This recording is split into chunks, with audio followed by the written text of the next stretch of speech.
Good afternoon, ladies and gentlemen. Welcome again to Djuma in the Sabi Sands, Greater Kruger National Park.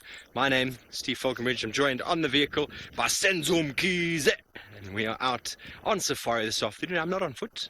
I am in the vehicle this afternoon, and we are out to search for everything wonderful and wild. We've got Taylor McCurdy, she's on foot. We've got Byron Sarao, he is heading down to a surprise that was found towards the end of the drive this morning. We'll see if he can find that. I won't say any more. And I might just go and check if Hukumuri is still in the same place. I'll just see if he's there, maybe get some afternoon shots. And please don't forget, this is 100% interactive. Send through your questions and comments. Hashtag Safari Live or follow us on the YouTube stream. Let us know what you'd like to see. Any more questions you might have about the individuals we might see today, or ecology in general, send them through. Tomorrow, being Monday morning, I'm going to be doing another medicinal plant segment in the morning, hence the name Medicinal Monday Mornings. Hey Senzo. Yes indeed. But as we do, we still want to check all the roads as we go, because you never know what might have been moving around during the daytime.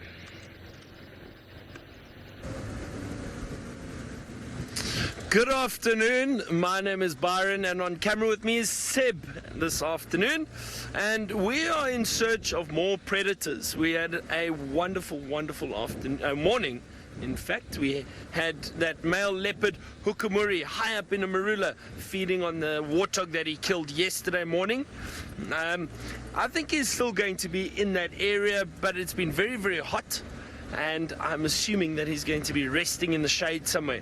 We're going to go and have a look around for some other predators, and I think we'll keep it as a surprise. I'm hoping that we have some luck with these ones. So you better stay tuned and see what lies in store for us this afternoon on our sunset safari. Hope you are all having a wonderful, wonderful weekend. It's been great for us here in the bush. We've had a lot of predators around. We had 2 leopards yesterday. We had leopards this morning. We had lions this morning with Taylor. So it's all happening, which is great.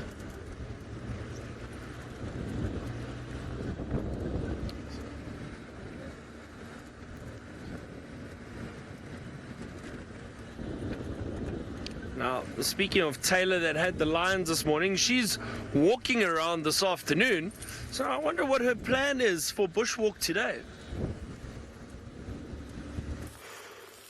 Now, Fergus pointed out a murder, a crime scene, straight off to start the sunset safari on this bushwalk. I have absolutely no idea whose hair it is. It could be, I don't know, an antelope of sorts, I assume. Maybe from a leopard. Anyways, my name is Taylor McCurdy, and on camera with me today is Berg Clark. And Rexon is assisting us.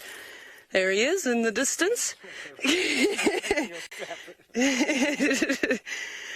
And, yeah, very exciting stuff. So I'm not really sure what happened here and when this happened, because you know what it might be? It actually might just be, no, it's not dung. At first I thought maybe it was just dung, but it isn't. It's something has been plucked.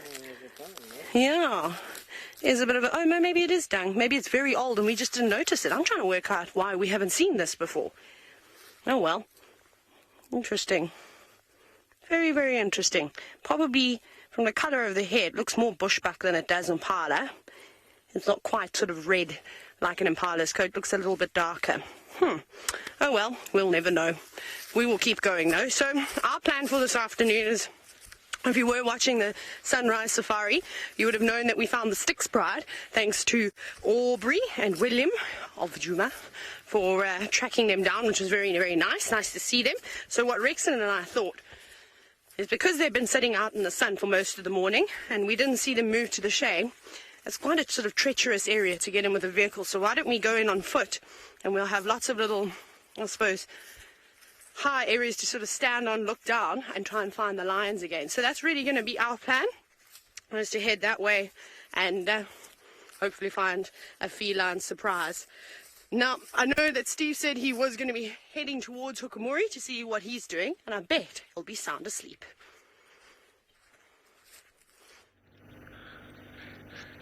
Well, he might be sound asleep. We had a bird a moment ago, and he heard the words asking for a link, and off he went. Was a lilac-breasted roller, folks. We thought we'd try and frame him up for you. I know it is many people's favorite bird. It is the prettiest, colorful bird in the area, and statistically, I think the most photographed bird in the Lowveld. They do like to pose. They do like to sit there and watch and just wait. And they are ambush specialists, so they just sit and wait for insects, and then they fly down, land on them, and grab them. But he did not want to stay, I'm afraid. He moved off.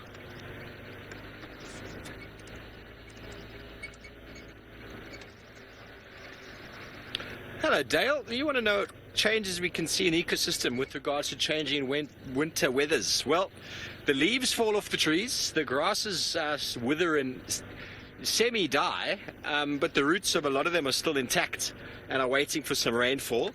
A lot of ground cover will be covered on the ground. It's not as hot this time of year, so we don't have as much solar radiation as you have in the summer months. There's less erosion because there's no water. And a lot of the insects are pretty dormant this time of year. So from a change point of view, it's that sort of, we get the wet season and we get the dry season. And the wet season is, as it says, it's wet, and the dry season is dry. So you see a difference in, oh, there we go. That roller was playing quite, oh, he's not going to stay. Is he? Is he going to stay? Seds? Is he going to stay? No. That roller was flying around. So changes really are the fact that the trees and the animals have to adapt to lack of moisture. The trees are well adapted. They've been doing it for a long time. But extensive droughts, meaning that dry seasons that get longer and longer, and when the rainy season comes, if it's less, then we get periods of drought, and that can lead to a destruction or sort of an increase in the woody component, meaning the trees, because the trees have access to water generally because of the water table, and grasses don't. So long periods of drought actually lead to increase in bush encroachment, but it's a natural occurrence. We go through these cycles of wet and dry periods, and what the droughts do provide is they provide harsh conditions which then enable only the strong animals to go forward. When we talk about the herbivores here, the leopards and lions seem to do very well in droughts, and hyena because there's so many animals dying due to drought. But natural selection, the weak fall down and succumb. There we go, Sens. He wants to be photographed now. He wants to be. He's been asking for it now. There is the lilac-breasted roller doing his very nice casual flight. Oh, don't go to the sun. You're going to blind everybody. Yes, he's going to turn. Oh, that's very bright. Watch out for the sun. There is the lilac-breasted roller. It's difficult to view now because he's right in the sun. Ooh, oof. The sun just melted his wings. Oh, what have you got there, Sens? Sens doesn't know what it is. Oh, excuse me, I'm going to just quickly grab it. I've got a little branch here. There's a funny little stick-like insect. So I'm going to use a stick that I've harvested here to get him without having to touch him. We don't want to harm these little guys. I think just jump out. He's a very funny looking guy. I think I actually had one of them a little while ago. Can you get him on the chair, Sam? It's a bit hard, eh? Yeah, we just get him on the stick. Whoa, my word! Did you see that? I wonder if it... that. He jumped enormous distance. Well, that stick was spring-loaded. I'm glad I wasn't looking at it, or, well, it didn't jump towards me. I think I would have lost an eye. Well, he was camouflaged, and he can jump like an absolute machine. Well, I don't know what it was. Jumping stick. Insect. Thingy. Did you get it at all, Sens? Yeah, I tried. You tried. It was a bit too close to the camera. Sorry, folks. Well, on we go. So, yeah, the dry conditions just make things more difficult for the animals. But then, as I said, the predators generally do a lot better.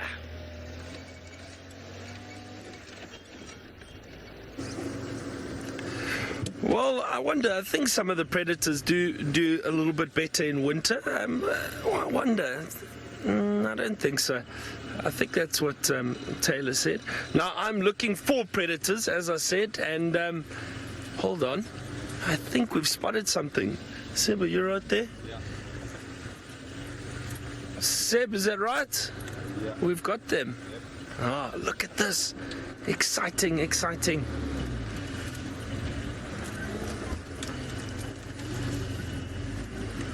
Hold on. Have a look, have a look. Let me try squeeze through here quickly. Actually, this is a little bit better over here. Have you all guessed what it is that I'm trying to show you? I wonder if you have.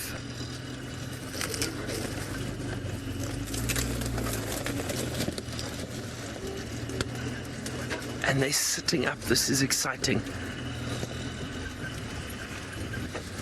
Seb, have you got a clear view through there? Is that all right? Look at this. We found some cheetah. Isn't that amazing? Now, I think this is the female with the two youngsters.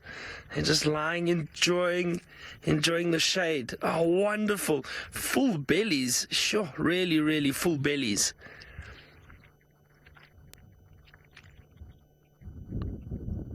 And that's perfect. It's still really nice and warm. And I think perhaps that is why these cheetah haven't moved. Full bellies, hot day, and just lying, enjoying the shade.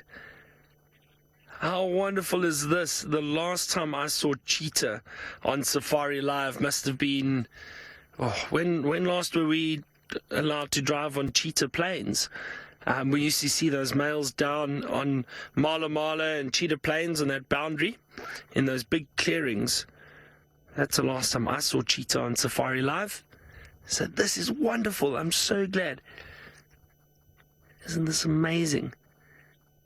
Now, Taylor, I think, got an update from someone this morning that said they had seen these cheetah cross onto our property, and that's how we kind of knew where to start looking. And I took a chance by coming here. Thought they might be still in this area because of the temperature and the day that we've had. I'm going to try reposition for us. Let's see if we can get a little bit of a better view. Hold on a second. And they seem nice and relaxed, which is wonderful.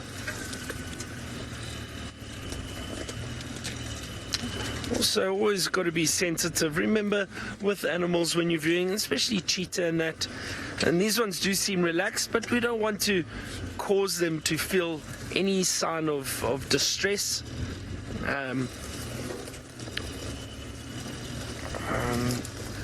There we go. That's actually a nice view of our park over here, and we've got a bit of shade. Seb, is that all right? Am I out the way there? There we go. Wonderful.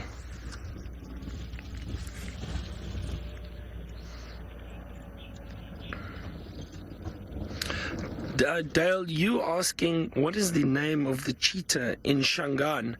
So in Shangaan, and I hope I say this correctly, it's a pity we didn't have Mr. Henry here to help us with the pronunciation, but it is Shikankank. Shikankank. That is cheetah in Shangaan. And I'll have to ask James if I'm saying it correctly.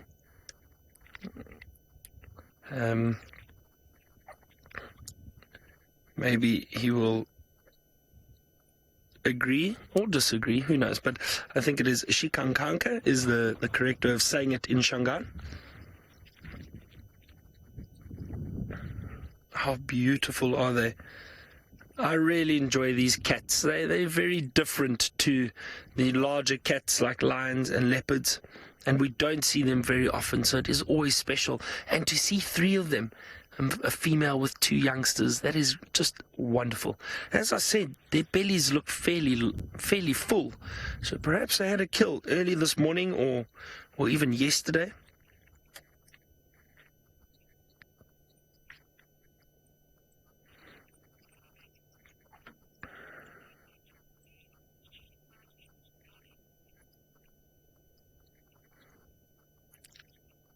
I'm sorry, Lou. Could you just repeat that? I lost you there a little bit. What did Sky say?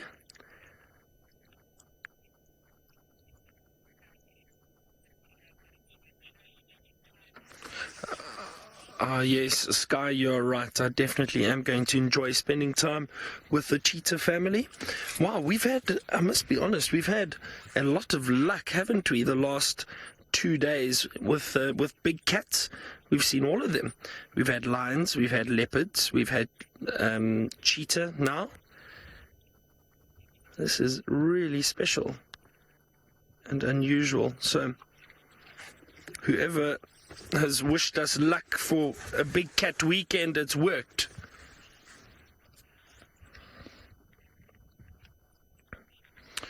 Now, Tiffany, cheetah cubs, they'll stay with their mother. It depends. Sometimes I have seen females staying with the mother for longer periods of time.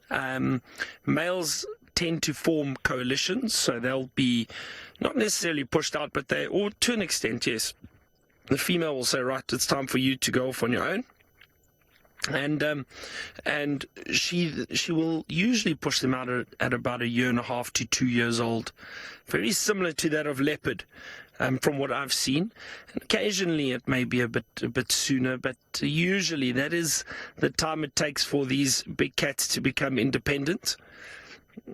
So once they reach that age, they may get pushed out, and the males often form coalitions, have a number of males together. And the females may hang around with the mother for a while, then often they tend to move off on their own. Now, I know most of you have seen a lot of cheetah up in the Maasai Mara, and I would guess that they definitely have seen more family behavior from the cheetah in terms of when the youngsters move off, how they at what age they become independent, and the kind of the family structure of the cheetah. I haven't seen too much of it, working down here in the Sabi Sands. We've seen the odd cheetah come through, the odd male that sets up territory and moves around by himself for quite a while. And I've seen a female cheetah once or twice with 3 youngsters. That was a few years ago. But haven't really seen coalitions. I did see cheetah last week on Londolozi. 2 young males, not sure where they came from, but there were 2 young males that came through and have been seen on Londolozi. So I think they're potentially looking to find a territory for themselves. They did still look really young, not quite dominant and completely full grown just yet.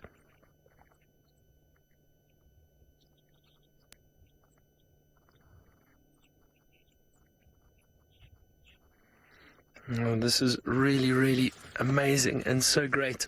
I'm going to sit here for quite some time and watch these cheetah. But now Taylor's challenged herself to a Sisyphus challenge. Now that just sounds dangerous, Taylor. It's probably going to be dangerous. There might be blood, so if you're squirmish, look away now. I'm just joking. Might be a little bit of blood in case I prick my finger.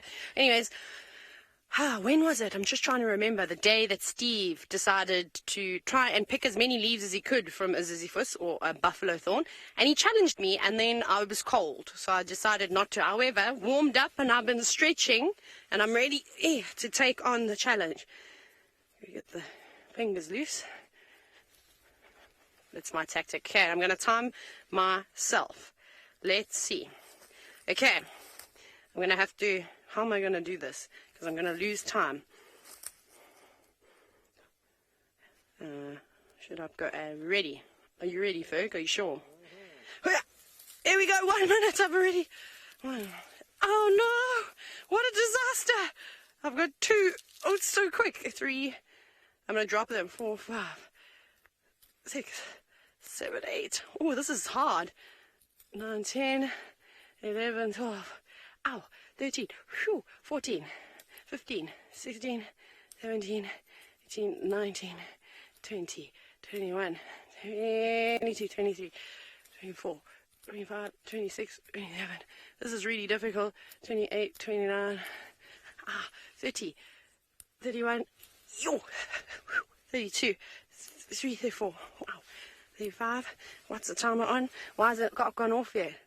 14 seconds. Where was I? 35, 36, 37. Ow. 38, 39, 40. Well, it was a crinkly one. We won't count that one. 42, 43, 44. 44 leaves. Yoo! Here's the timer. Kids, don't try that at home, because I totally did get some prickles there. Oh, Steve apparently only got 23. Oh. No, he lost the alpha male challenge. He's now lost the Zizifush challenge. We're going to have to, well, see if he'll be able to redeem himself a little bit later. We'll think of another challenge that he can take part in. As soon as I accept it, we will give him another chance, says Ferg. We'll see. So help me. Maybe you can all help me. Shall we do this? Send some suggestions through on what challenge you think Steve and I could do. Hashtag Safari Live. And yeah, it's just a fun thing. And it brings a bit of entertainment to the drive. That was really sore. I don't understand how Inyalas do it. And kudu, and bushbuck, and even impala, giraffe. Wow. Yeah, I got pricked quite a few times. It's and makes you itch too when they do prickies, and I've got itchy hands. But anyway, all for science.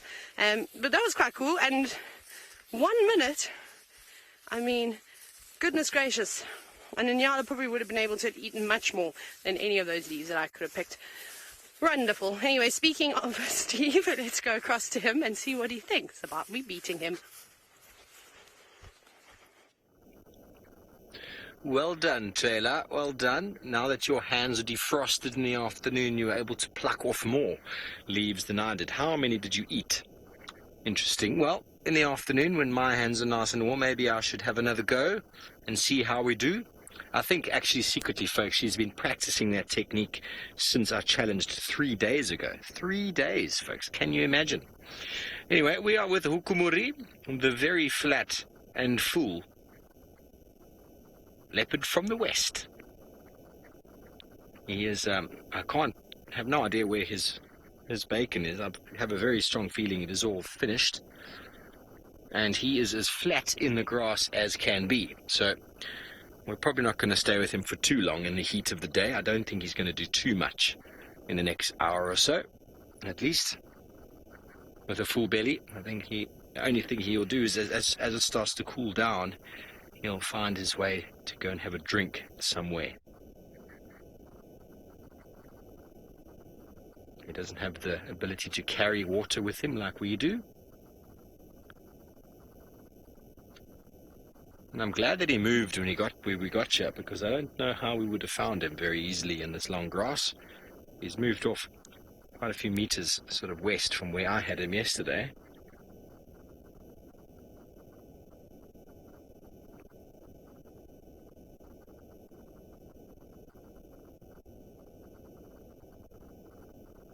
For those of you who missed the show yesterday, Hukumuri killed a baby warthog yesterday morning.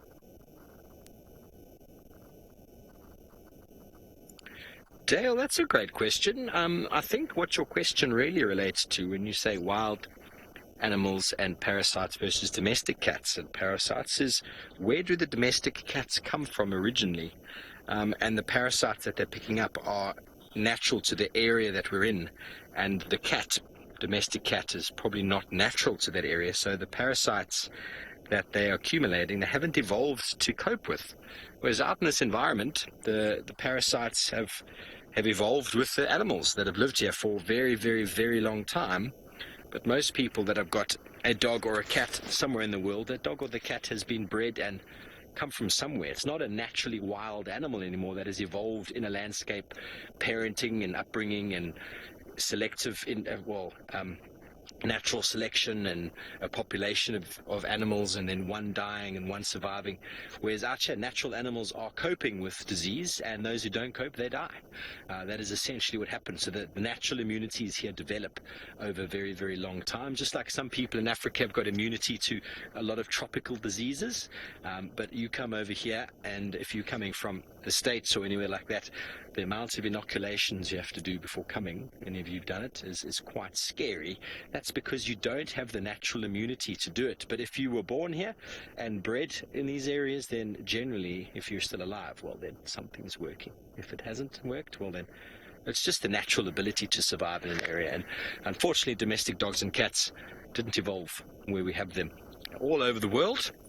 And you'll get parasites in and around there that are transmitted by the natural occurring animals. And like, for example, in South Africa, a lot of our dogs struggle with biliary, the tick-borne disease, and it can kill them very quickly if you're not careful. It's not that the dogs are weak or anything, they just don't have the natural sort of ability to deal with that. Lou said her dog had biliary. Did it pass away, Lou? Sorry if it did. You can treat it if you pick up the symptoms very quickly. The dog's mouth, the gum, goes from pink to grey very quickly. Very quickly. Yeah, so Lou's dog is fine. That's great. It does happen. They get very sort of lethargic and their behavior changes. And if you just check their gums and you see the gums gone from pink to grey, then take them straight to the doctor, the vet. And it's quite easy to sort out, I believe. But that's just immunity, just immunity over time, tolerance to things. Antidotes develop in populations, and the weak ones will get fed out of it or die out of the population, and the strong ones keep going. And that's natural selection at its absolute pinnacle.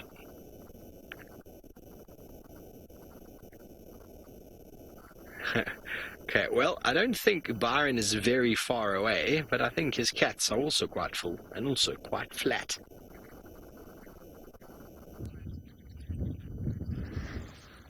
Well, it looks like it. If you have a look at that belly, you can see that they really are quite full. You see the panting slightly. Now, that is usually associated with two things. One, when the cats are hot, they pant to cool themselves down. So breathing increases airflow through the body, and that helps cool the temperature down a bit. And then when they're full, if they have full bellies, big cats tend to pant, or predators tend to pant. It's a bit hard to breathe with full bellies. I kind of feel like that after a big meal sometimes.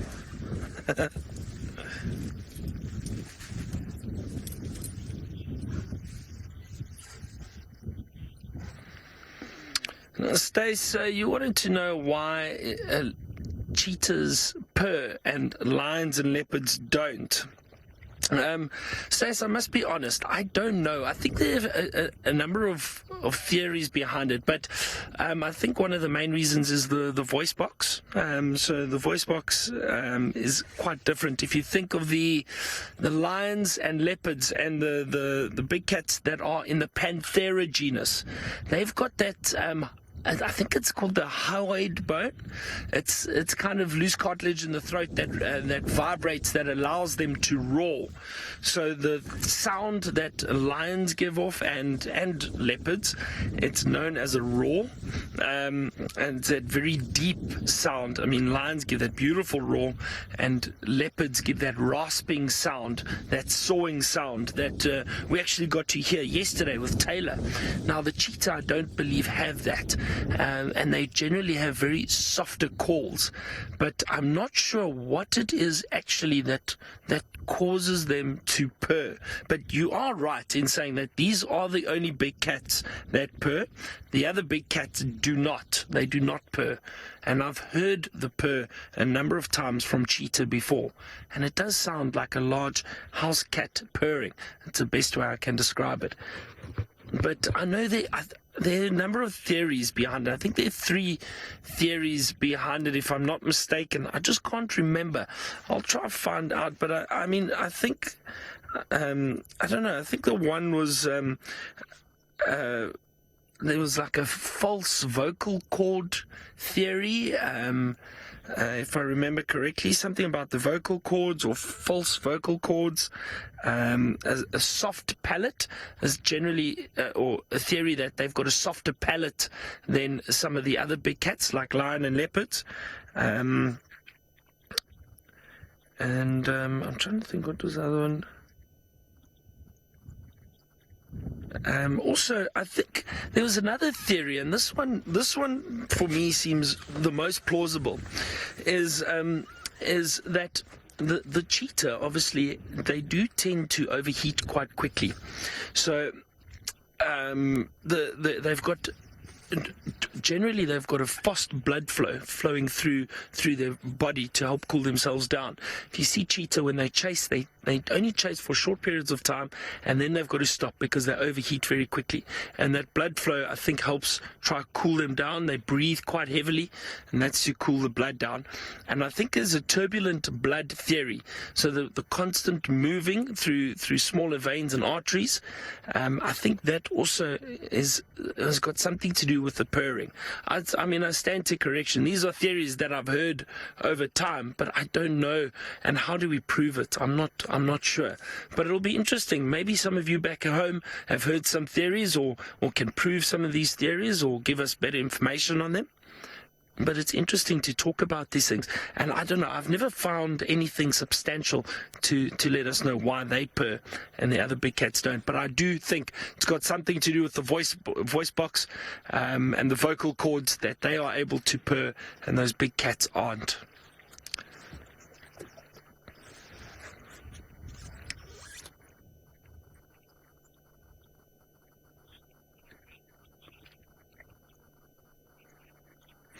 Gary, yes, cheetah are particularly rare in this area. We don't see them very often. Now, the one reason for that is this isn't typical cheetah terrain. I mean, if you think of East Africa and the plains of the Maasai Mara and the Serengeti, those huge open plains, that's ideal for cheetah. They're like big open spaces where they are able to view their prey from long distances away, stalk closer, and then run and chase them down using their speed. Now out here, it's thicker bush. It's typically not cheetah terrain. However, we do still get them moving through the area, and sometimes from here into Kruger and vice versa. There are big plains up in Kruger, and also within the Sabi Sands. There are a number of large clearings and plains between Singita and Londolozi in the south. There's huge open areas, and that's generally where I've seen most of the cheetah in the Sabi Sands, has been out there. So there are areas, and occasionally they'll move from one area to another. Now, this family, in fact, James Richard, you gave us some information about this. Thank you very much, James. You were saying that this family is a family that comes from thorny bush, which is quite interesting. So they've moved from or from where they were originally. Now, thorny bush is not too far from us. It's that way.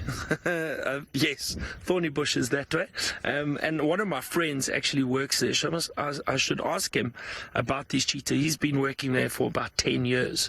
Nick works at Royal Malawan, and he's seen a lot of cheetah in that area. So this female is apparently an old female, and she hasn't had much success with cubs before. But she's got these two, a male and a female cub, and they were born last year sometime. So that's great information. Thank you very much. So hopefully she has luck with these. But apparently the litter was originally 5 cubs, and unfortunately now there are only 2 left. But that is the way it goes at times with other predators like lion and leopard around. The cheetah do not do very well. That's one of the other reasons why they are quite rare. So hopefully these two survive right up into adulthood and continue moving through the areas, and we see them a little bit later.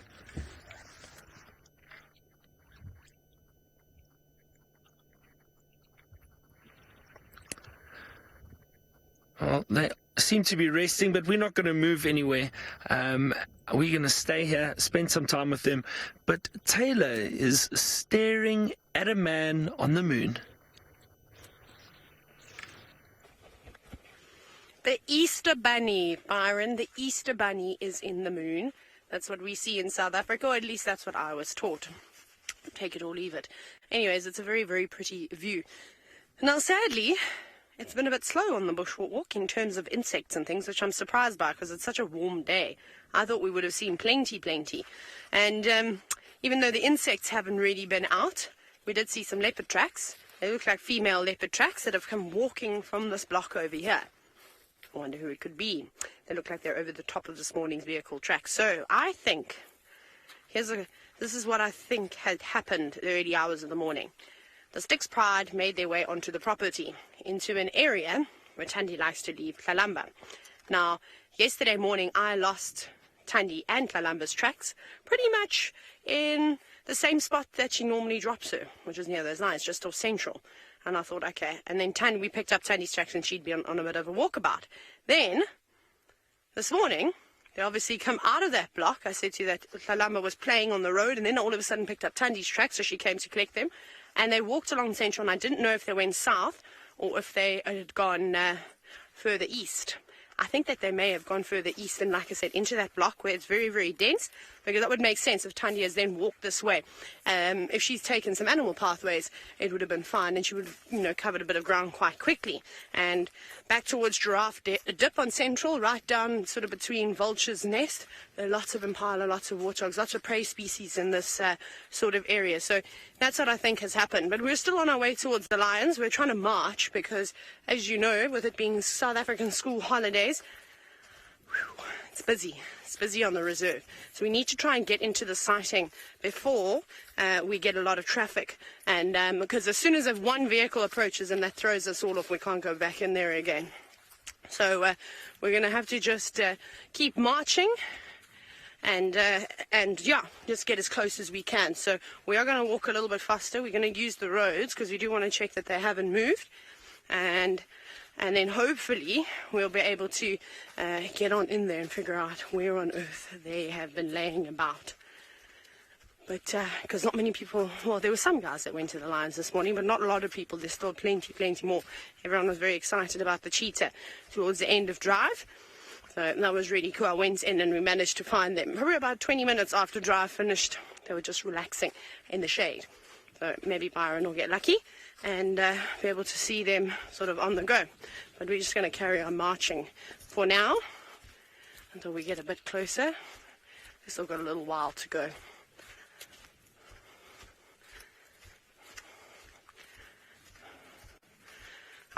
It seems as though Steve hasn't got his patient pants on today, and I don't blame him, because when Hukamuri sleeps, he sleeps soundly and doesn't really show himself. So let's go and see what his plans are next. Yes, well, I thought about staying.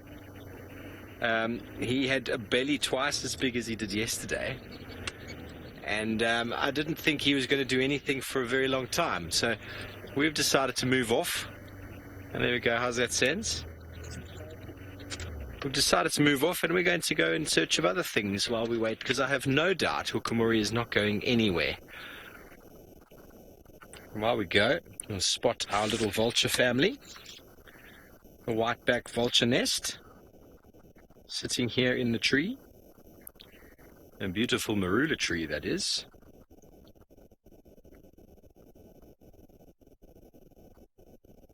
And they've been here for over a month and a half now, I'm thinking. So I'm going to assume that the eggs are nearly there.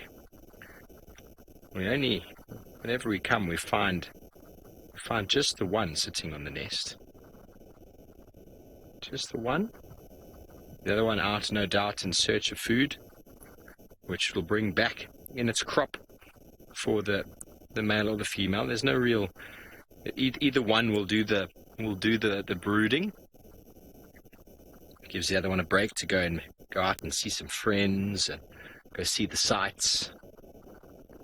But talking about vultures and specifically today with this weather, there's very warm wind, very dry, and this is the kind of weather that can lead to very sort of dangerous and out of control fires.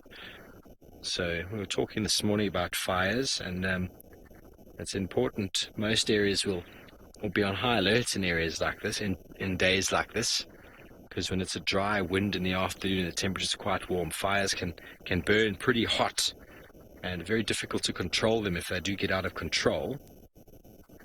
And this would also be perfect weather for vulture to be soaring, looking for food. So they'll be out there. They enjoy these sorts of weathers, and also being that high up in the tree, they're completely free from any damage by a fire. But maybe a little bit hot to be sitting on the nest in the sunshine.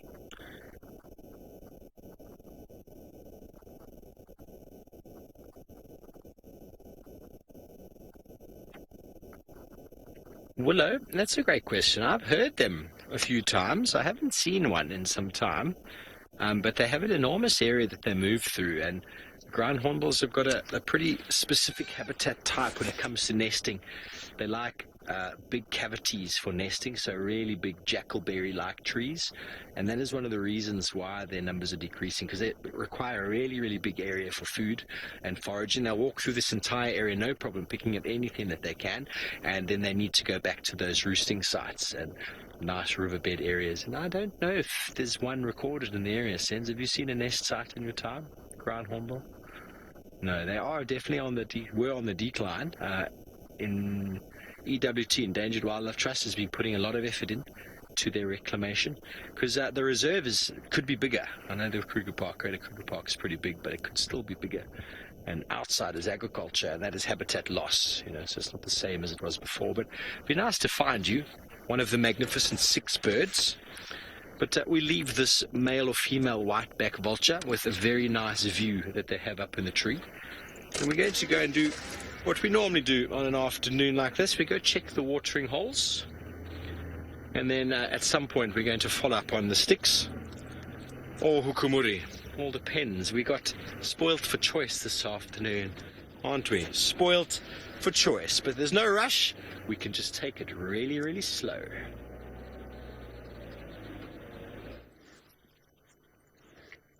Now, the cheetah have not moved yet.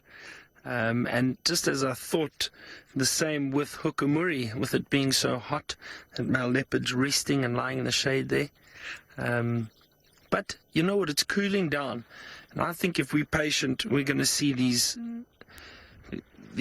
cheetah will move fairly soon. Excuse me. I'm just listening to the radio quickly. All right. So I've just been trying to read up a little bit on this purring theory, or the theories of purring and that. And I think the one theory, and the one with the blood, I don't think that makes sense. Now that I think about it, and I don't think so. With the blood passing through and causing turbulence around all the main arteries and that being or causing the purring.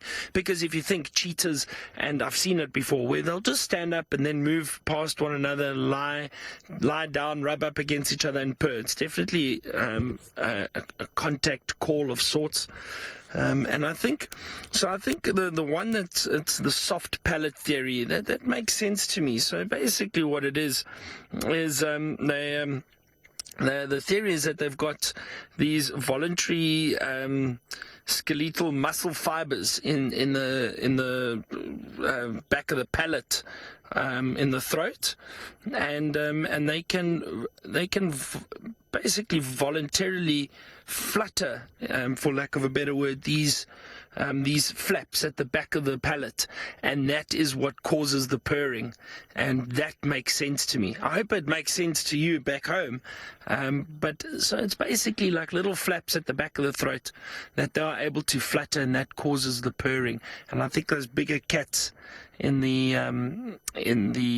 Panthera genus, I don't think they have that. They've got these big, thick voice boxes, bone-like structures, and a lot of cartilage around there that causes them, or gives them the ability rather, to roar, whereas these cheetah do not.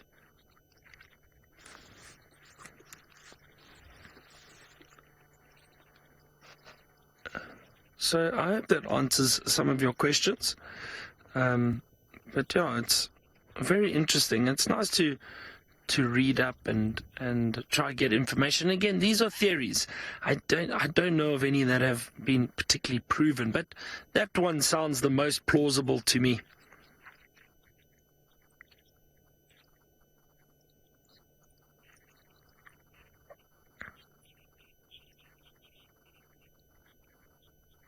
Zach, I have never seen a king cheetah. Not at all. It's incredibly rare. And for those of you asking, what is a king cheetah? Actually, let me try to show you quickly. I'm just going to turn around, sorry, so I can face you. It's a little bit easier for me to show you in the book. Now, the king cheetah is basically a recessive gene which comes through now and then in the cheetah, and it gives them very different markings. Now let's see if it is here. I hope so. There we go. It is. There is a picture of a king cheetah. Is that all right, Seb? Yeah, that's fine there. Oh dear. Excuse me. Sorry. Sorry everyone. I'm allergic to cats. No, I'm joking.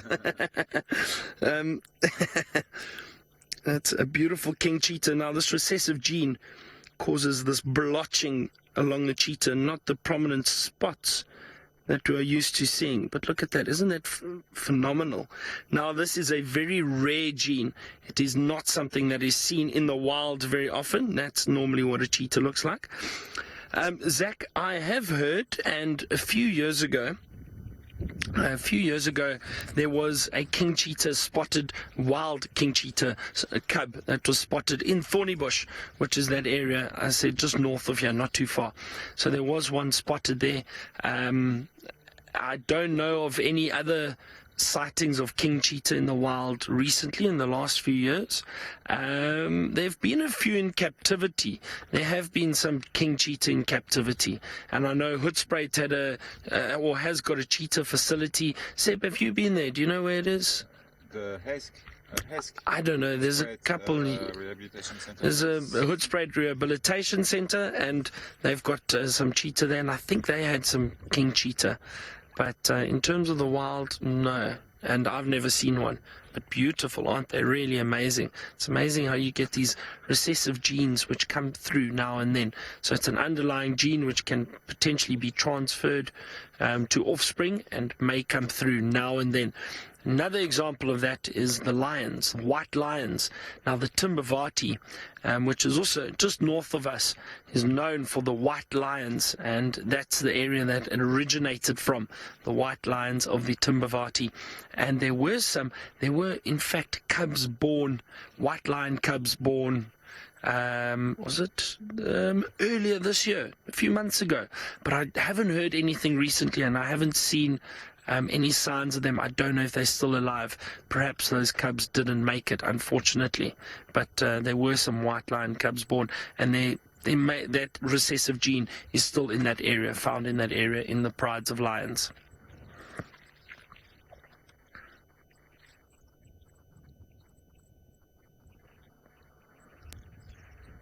Oh wow, now this is exciting. We've got these cats, but Taylor has got cats on foot.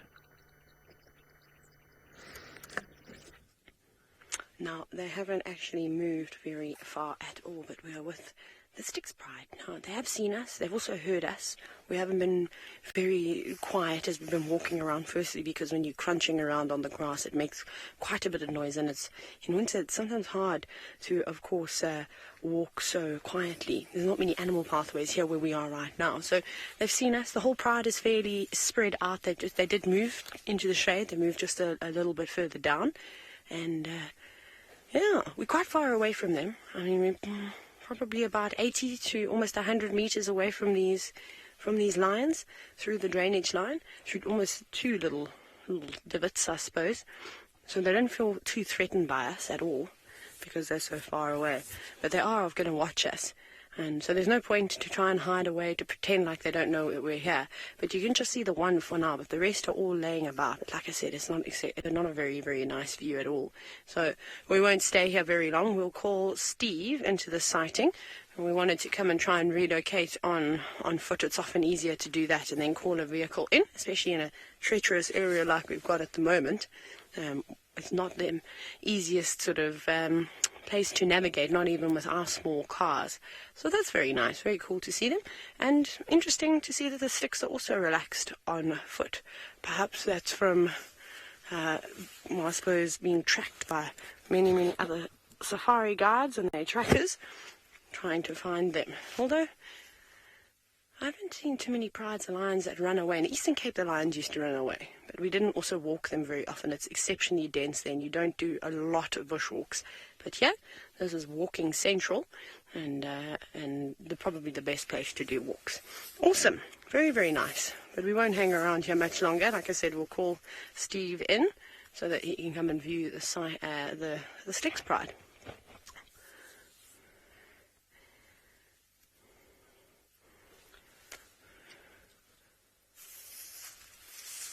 Bronette, so we just chatted about how far I was from the lions. I said about 80 to 100 meters or so, at a fair sort of distance.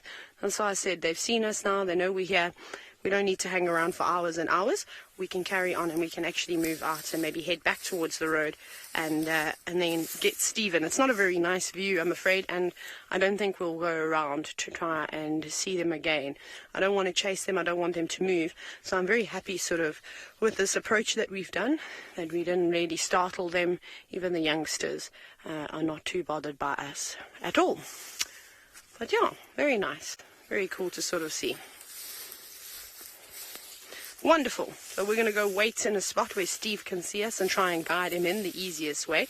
Let's go see how far away he is. Oh, well done, Taylor. You found the sticks again. What's that saying? Sticks and stones can break your bones. I think very true. Sticks could eat you. So be careful. Be careful with those lions. I'm on my way. We have just left Treehouse Dam. We're not too far away, but we will be there shortly. 5 to 10 minutes with traffic. My GPS says 5 to 10 minutes light to moderate traffic this afternoon. Yes, I know it is a Sunday. The traffic is mild on a Sunday. Monday it's manic out here. Absolutely manic. I hope most of you out there know that I am joking. We have no traffic.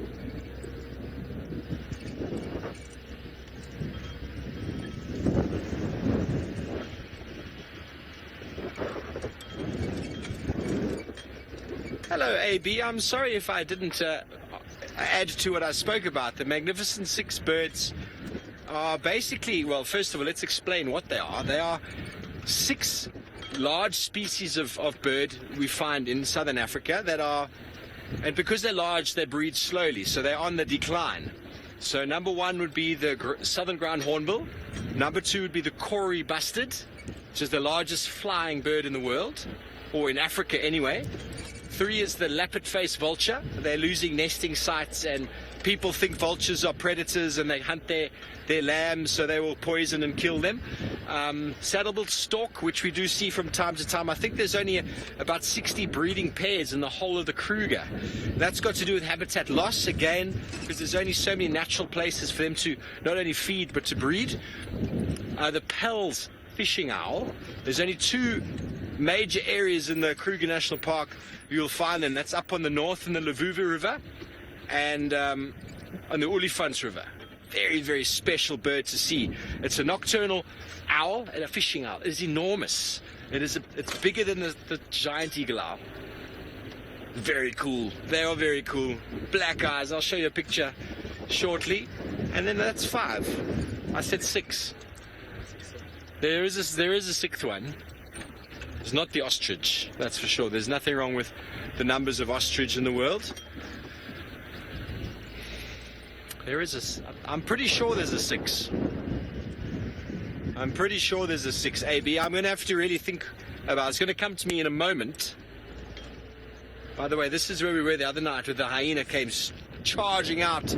We followed them with the FLIR camera. It was quite fun to watch as they disciplined one another. And I must on air apologize if I got some hyena facts wrong.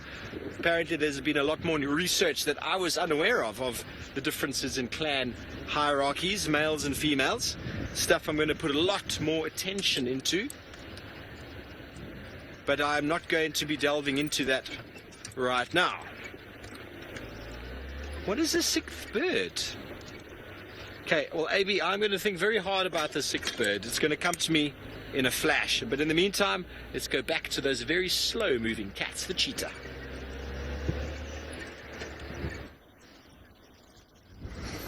Yeah, the not so slow moving cats.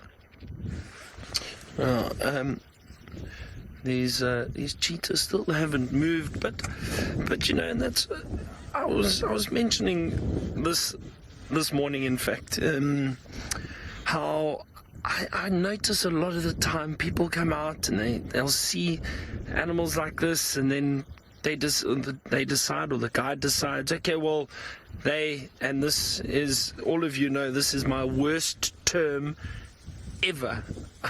I'll never use it, and I really don't like it when people use it. I sometimes think the other guys tease me and use it on purpose. Flat cats. I despise it terribly. They're not flat cats. They're just resting. They're resting cats. It's a hot day. They're in the shade, and they're enjoying their rest. Now, a lot of the time, I've seen people come in, they see them, they go, okay, well, we can't really see them that well, and they move out. I honestly believe if you are patient and you sit with animals, you get the best sightings that you will ever have. And that is often the case with these predators. And this morning we were very fortunate.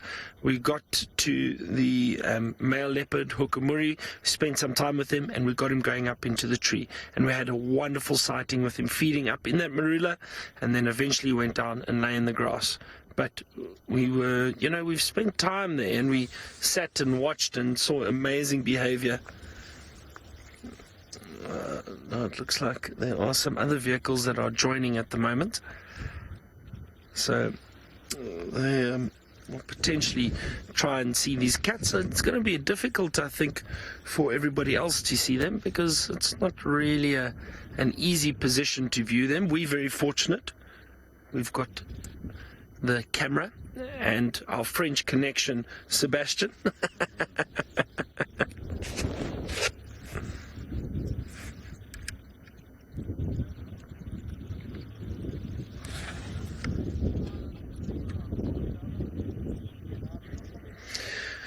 Jason, you know, if lions had to come across these cheetah, yes, there's a good possibility of them attacking and killing cheetah.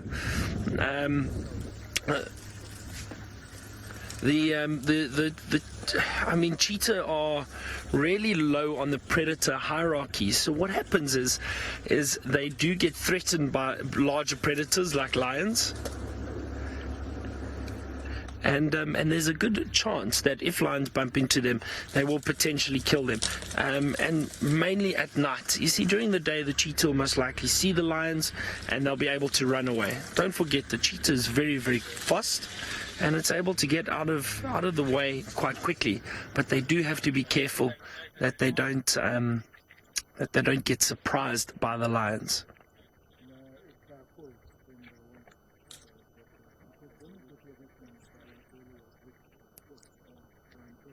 It's actually a wonderful sighting, and so great that people who are on safari at the moment are able to see these cheetah.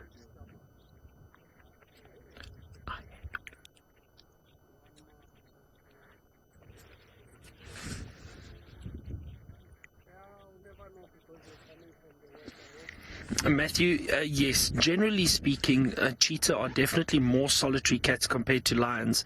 Lions are always, most of the time, are in prides.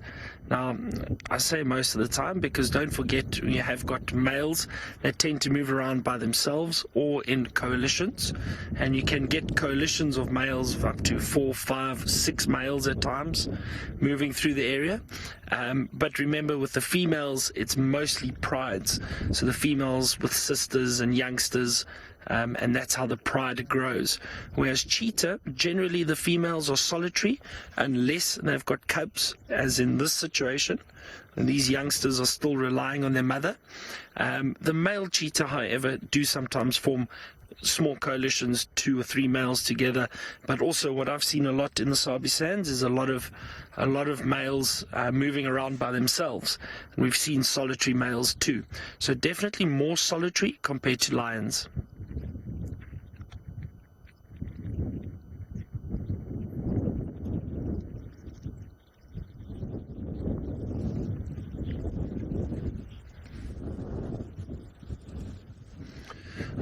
Paula, the cheetah population in South Africa, I think, is pretty stable at the moment. I think with conservation and the protection of areas, hopefully the numbers will increase. But you see, again, with cheetah, a loss of habitat, very much like wild dog. Loss of habitat is the main reason for the numbers diminishing. So we do have to be very careful and aware, from a conservation point of view, with these cats. And also I think with other predator numbers increasing, but there seems to be a general balance. They've got to watch out for lions, even leopards. If there are a lot of predators around, then the cheetah, if they do hunt, a lot of their kills get stolen by other predators. They're very quick to be chased, or very easy to be chased off. Sorry, let me say that again. They easily chased off of kills. Now, if you think, I've seen vultures come down and chase a cheetah off a kill before, just to give you an idea. So, interesting. But I think the main reason for the cheetah numbers not being very good is loss of habitat. They also need large territories and open areas. But it seems to be pretty stable at this stage. So hopefully it continues so. And again, I always say this, but it's true. Tourism is a huge help for conservation. With people coming out on safari into Africa, not just South Africa, but into Africa, you promote areas or create areas or cause areas to continue looking after the wildlife because people are coming out to see them. So it is very, very crucial.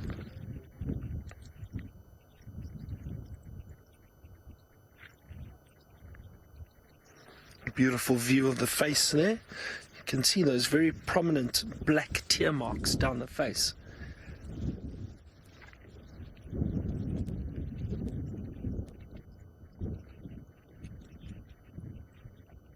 And Ruan, you're wondering why the cheetah have the tear marks. So the main theory behind that, Ruan, and again I say a theory because we don't know if it's definitely proven or not, but the theory is that, the cheetah are generally diurnal hunters. They hunt during the day, and especially in the harsh light of the day, those black markings help reflect light away from their eyes, so they are able to see a lot better when they are chasing down prey.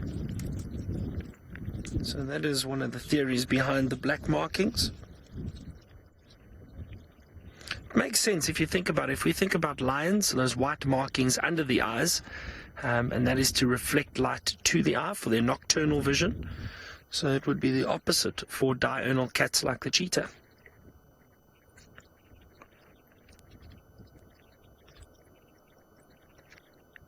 Now, speaking of lions, Steve has got a surprise for you.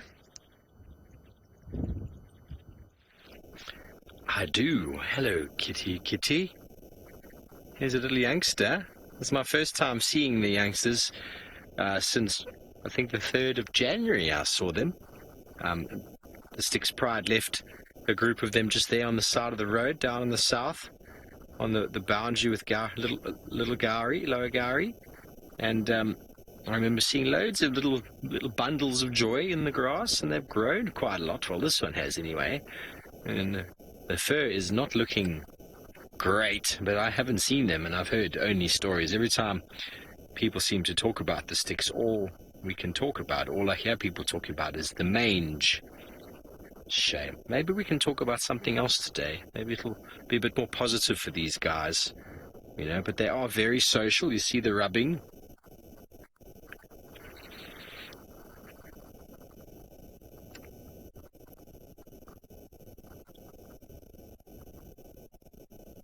Child of the universe, very good question. The evoker males coming in from the north will have no doubt influenced some sort of dynamic within the area.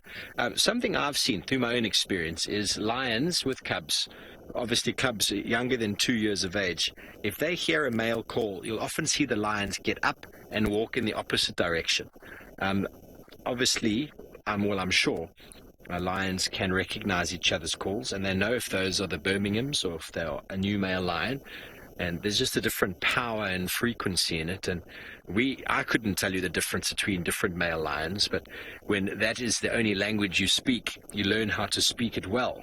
So I'm sure they're able to identify it. And I saw it many times in my guiding career with lions with their cubs, and they just get up and walk the other way. And because male lions announce themselves most of the time, it's quite easy to avoid them if you want to. The purpose of that is so that other males avoid them, so they don't need to fight all the time. And so it also helps for the females to avoid them. But every now and again, the males won't call, and they might end up finding a pride because they can smell them, and then that can lead to some turmoil. But seemingly the evoker males don't seem to be coming too deep into Djuma. They're just keeping to right up to the top, spending time in Buffelshoek and a lot of their time in Manyuleti. There's a really, really big area up there, and I think there's more than enough area for them to cover. So, but definitely their presence will be a bit of a stirring pot, a bit of a melting pot of the dynamics in the area, affecting however the lions will move. And obviously these lionesses don't want to lose their cubs, so they will move in response to those males and generally away. So I have no doubt it does influence the movement of them. But now here they are in pretty much the heart of Djuma. So this is Tundi's turf. We've had the Nkuhumas not far from here, so they're right in the middle of sort of no man's land, so to speak. Taylor probably showed you this morning on the map where they are, I think. If she didn't, I'm more than willing to do so again. But we're kind of just a kilometre or so south of Buffelshoek Dam. I'm going to show you anyway. I just need to get it out of all my layers in my bag. It's in here. In amongst layer after layer from the morning walk. Yeah, well, folks, you feel sorry for them, but it is part and parcel of being a lion, I suppose. And this is what they do. They scratch and they lick and they clean themselves, and it's normally what they do anyway, and the mange just makes it a little bit more uncomfortable, I suppose. Not going to kill them. If anything, their coats are actually looking quite shaggy. Maybe they've got their winter coat on. Okay, well, I found the map. And as soon as Sens is ready, I'm going to put it up on the dashboard. And we are about over here. Somewhere here in the middle.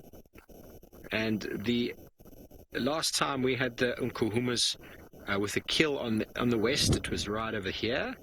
And then they killed another warthog over here. Those two young individuals that were lost from the pride hung around this area for most of the week.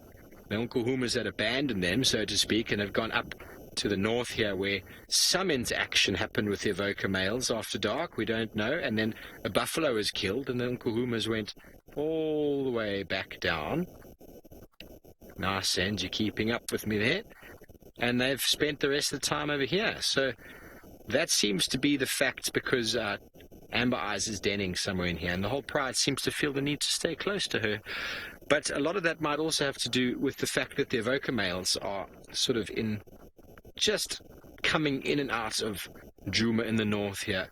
Not very, very prominent, but they've got an enormous amount of area north of us.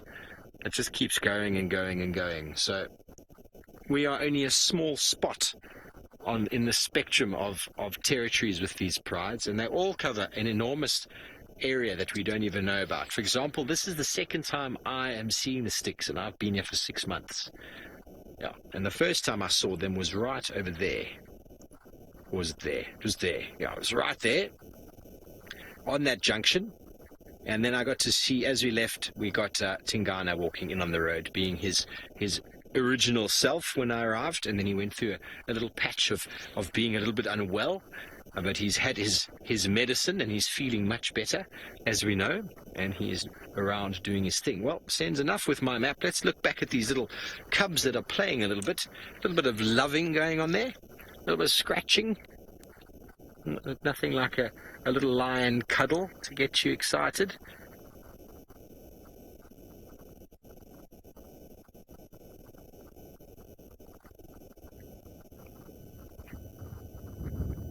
Crafty Stash, well, you want to know what happens when the cubs grow up? Well, generally the cubs always grow up, or they don't make it to adulthood, but the females will stay members of the pride.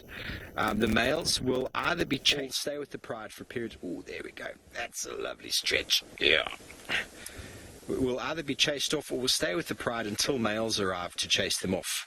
But essentially what happens is once the cubs are 1.5 to 2 years, the females are breeding again, so which means they will be in estrus, which means that the urine that they deposit in and around the area will get the attention of a male, and once one male gets the attention, 2 males and 3 males, then you might find a male or 2 spending a few weeks with this pride while he services not 1 but 2 of the females, because they often come into estrus at a very similar time. So that's the dynamics of it. It happens, it moves in and out, constantly changing. But that is what works. Either a male finds them first, kills the cubs, and then they come into estrus in a month, or they're naturally allowed to come into estrus within sort of 15 months, 2 years after the cubs are born. But that is how it works out here, the evolution of lions. We have lots of lions in the Kruger National Park.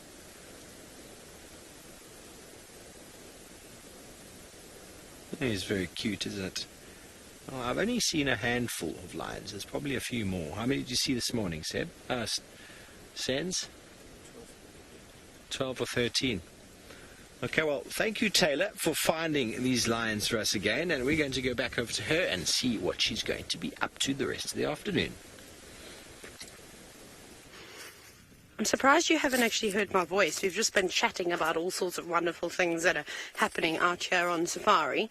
Now, this used to be such a great area to find animals because the wallows are normally filled with water. So always a favorite spot of elephants and always a favorite spot of buffalo, rhinos and all sorts of other wonderful critters. Even the warthogs will come and wallow away in here.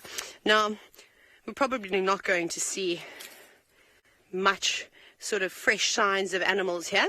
This will dry up until the rains fill the mud wallows again, and the various mammals can use this as a scratching post, but it is definitely a scratching post that's been used for a long time. Look like it's been chopped down. I'm not sure what happened here. Maybe, I actually don't know, but it has been chopped. There's no ways that any animal can saw off a tree like this, but this was done a long, long time ago, and now it's just the perfect size. And the longer you look around here, the more sort of rubbing posts you actually find. But this is a perfect height for an elephant, and I'm sure they'd enjoy it too because they can get a bit of a belly scratch from this lower piece. Now, most of you know, if you look very carefully, you can often find ticks and things that are stuck in the mud. But you don't normally see it once this mud has been here for quite some time. Normally with fresh mud, you'll see it quite nicely, all the parasites. But we'll take a gamble, have a little look. Always interesting to find the ticks that are stuck in there, but I can't see anything at the moment.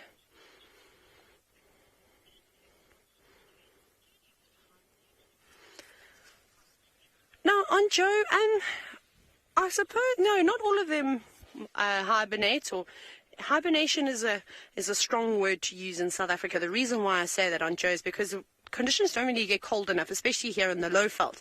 I mean, the winters are beautiful. We've got the best weather in the country. So even though the mornings and evenings are fairly chilly, the days are warm enough, majority of the days are warm enough, that you can see insects and reptiles coming out and moving around. So we typically use the term estivate, which is almost a temporary period of hibernation depending on weather conditions, if you will. So, for instance, a tortoise might hide away when a cold front pulls through for a week because the temperatures are lower than 20 degrees Celsius. And then on a nice day when it's 25, 26 degrees Celsius, those tortoises go, "Oh, that was a nice sleep, that was a great rest, I'm hungry." And then off they'll go and they'll try and find some things to nibble on. And they'll have a tough time, of course, finding food. Grass is not great, not a lot of flowers around, and there definitely aren't any fungi, because tortoises also like to eat that. So the insects and things like that will also estivate. Ladybugs normally congregate together and will hide in a crevice of a tree or something along those lines. So again, they'll also move around in the winter when it's warm weather. And some of the insects have such a short lifespan, so basically time at their life cycle ends after the summer and into winter, and then it all starts again. Pretty cool. Anyways, we're going to keep on walking and see what else we can find as we venture down this way. Off we go back to Byron with the cheetah cats.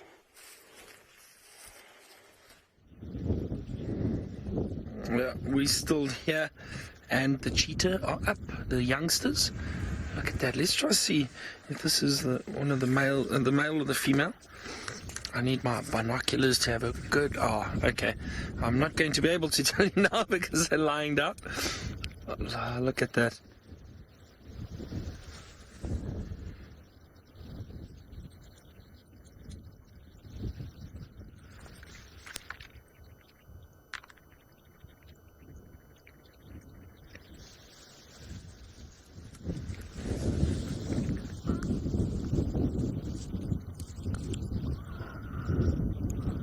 Really beautiful. So those are definitely the two youngsters. There's a bit of wind at the moment. It's just picked up. The beautiful light on those eyes. Look at that. Those amber colored eyes. Those deep... that's the best way of describing them now. Really deep amber color. Now, I think looking at these are the two youngsters, and I think looking at them, I think that is the female in the front that we can see and the male behind them. I say that just judging by the size of the heads. Males are obviously, they do tend to be slightly bigger than females. Oh, look at that.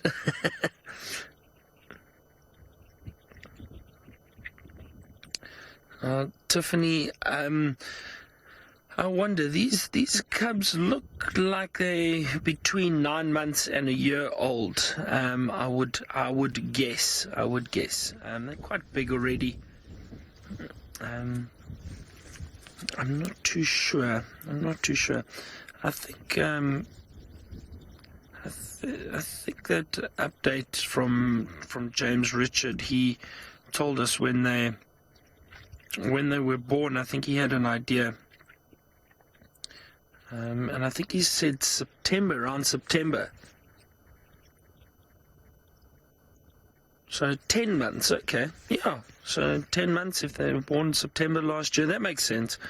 So just as I thought maybe between 9 months and a year, 10 months, they're about that size. They look a little older, I must be honest, but no, you can see they are still young, very playful. Usually at about a year and a half to 2 years old, they'll be just about fully grown.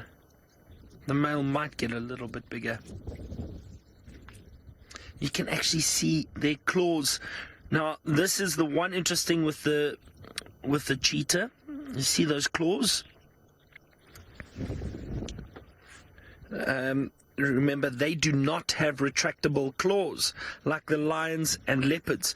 The cheetah claws are always out, and the reason for that, the main reason, is for running at high speeds. It gives them that traction that they need to run. Isn't that a beautiful view? Aiden, one of our young viewers, 7 years old, Aiden, you asked if cheetah fur is soft. So, Aiden, I can tell you the answer to that, because most of the big cats I haven't touched, but I've touched a cheetah before. It was one that I I think a vet had to do some work on. And it's actually quite rough, Aidan, believe it or not. It's not soft. I've heard that out of these big cats, the one with the softest fur is indeed the leopard. The leopard is the one with the softest fur. Lion have coarse, rough hair, and so do the cheetah, from what I have felt.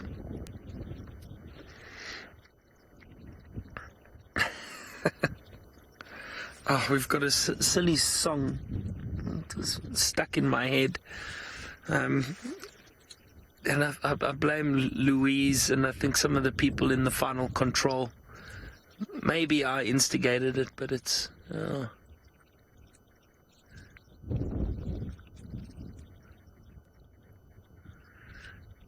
It was... it's a silly song... Apple Bottom Jeans. I don't know if any of you have heard it, but Louise and a few others, a few of them jumped on the bandwagon, and she's singing it now in my ear, and she says Apple Byron Jeans, and and then we started going on, oh, Apple Byron Jeans, boots with the fur. Yeah, apple bottom jeans, cats with the fur. It was also at one stage Apple Byron Jeans shoots with the Ferg, because Ferg was on camera the other day. That was from Fergalicious.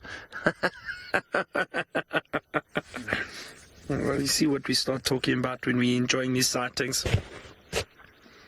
Yeah, we're going to have to find a song for the French Connection.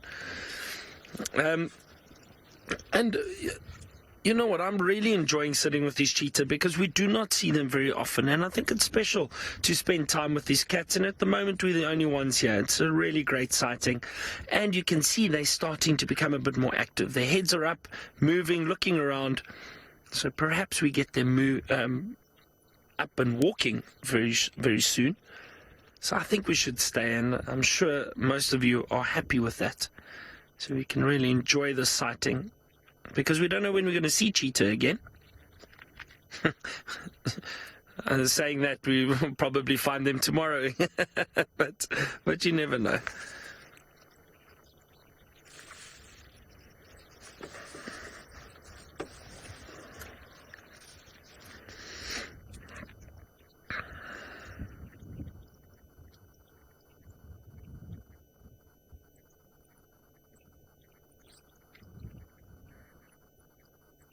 Very peaceful afternoon. It's still quite warm, but it is cooling down quite quickly, and I'm sure it's going to get quite chilly again tonight.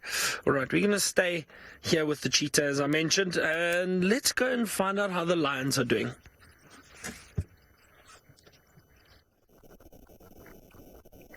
The lions are doing fantastically well. Nice to be able to spend some time with them. And this individual is an absolute poser. She's been repositioning and saying, come on, take my photo. This side, that side. As Byron says, it is cooling down. For a lion to deliberately go and move into the sunshine means that it's hoping to warm itself up a bit with the radiation from the sun, so that it'll look good on the thermal camera later. I'm only joking. We're not using the thermal camera tonight. It was fun last night, though. Really struggling to get comfortable, though. Poor thing.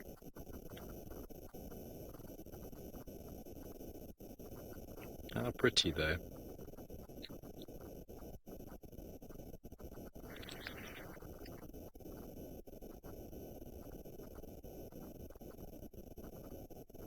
Gary, the individual you're looking at definitely is old enough to kind of be a part of the hunt. I wouldn't say to make a major effort in the actual hunting itself, but it'll definitely play a part in flustering or chasing the prey, which it could potentially catch itself with assistance, or frightening the prey into the waiting arms of the adults. But the other cubs that you saw first, no, by no means are they old enough to take part. They are just too playful and too small. They can still frighten. I've seen lionesses with cubs about this small, and they saw an impala, and the impala ran away from them, and then the adults pulled down the impala. But I don't think it was something that happens very often.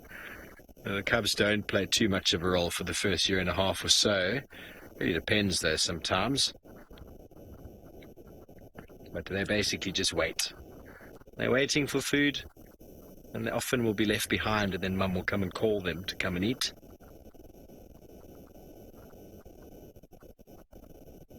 What's that, Sense? It's a mirror shot, Senzo is saying. They've both got the same foot in the air. Look what I can do, but I can do it better. Look at me.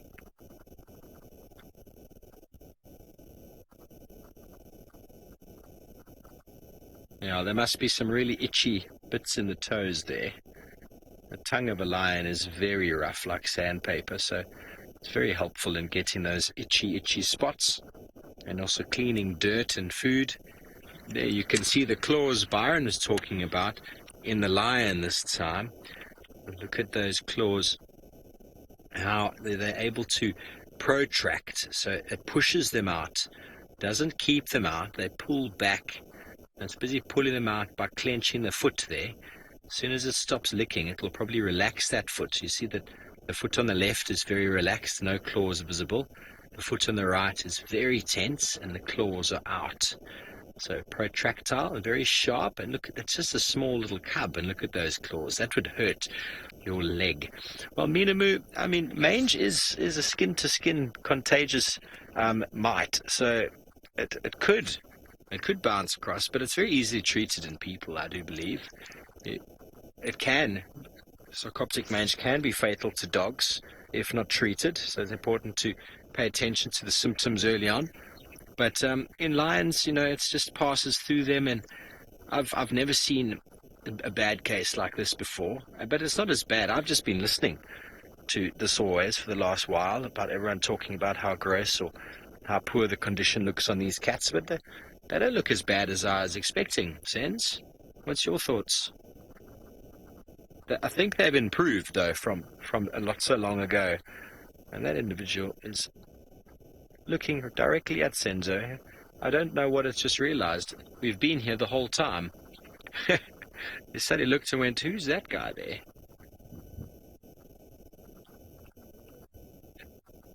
And the other one is like, oh, what happened? What happened? I think the wind has changed and they've smelt us. Don't worry, we are completely harmless over here. Well, I believe Taylor's got one of the favorite animals we all like to see on foot. I've somehow become a giraffe magnet. I'm not sure if it's me or if it's because of Ferg, because Ferg is also the other constant in this situation. The last time we did a bushwalk, was it not yesterday afternoon, the afternoon before that? Yeah, Friday afternoon. We had such a great time. We had about 8 giraffes staring at us, which was awesome to see their heads popping up from behind the trees.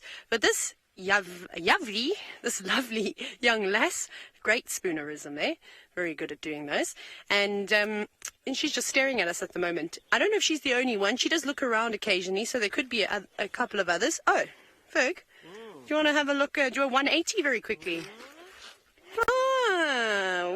We're being watched. We're being surrounded again by the giraffe. It'll be funny to see every time Ferg and I do a bushwalk, if we start getting the same sightings. Not quite 8 this time. We've got 3 around us at the moment, but that's not to say that there aren't a few others about. But isn't that beautiful? Silhouetted giraffe, are they, Ferg? No, very, very nice. Just keeping an eye on us. One looks like a male and the other one looks like a female. So I'm almost certain it's the same group of giraffe that we saw on Bushwalk. And then we actually saw them very briefly this morning. But unfortunately, they were down in a dip on Central, so not too far away from here. And it was quite difficult to actually get a view of them. And we didn't have signal. The gremlins got us. So that's why we didn't show you. But they're here. They made an appearance this afternoon. So that's lovely.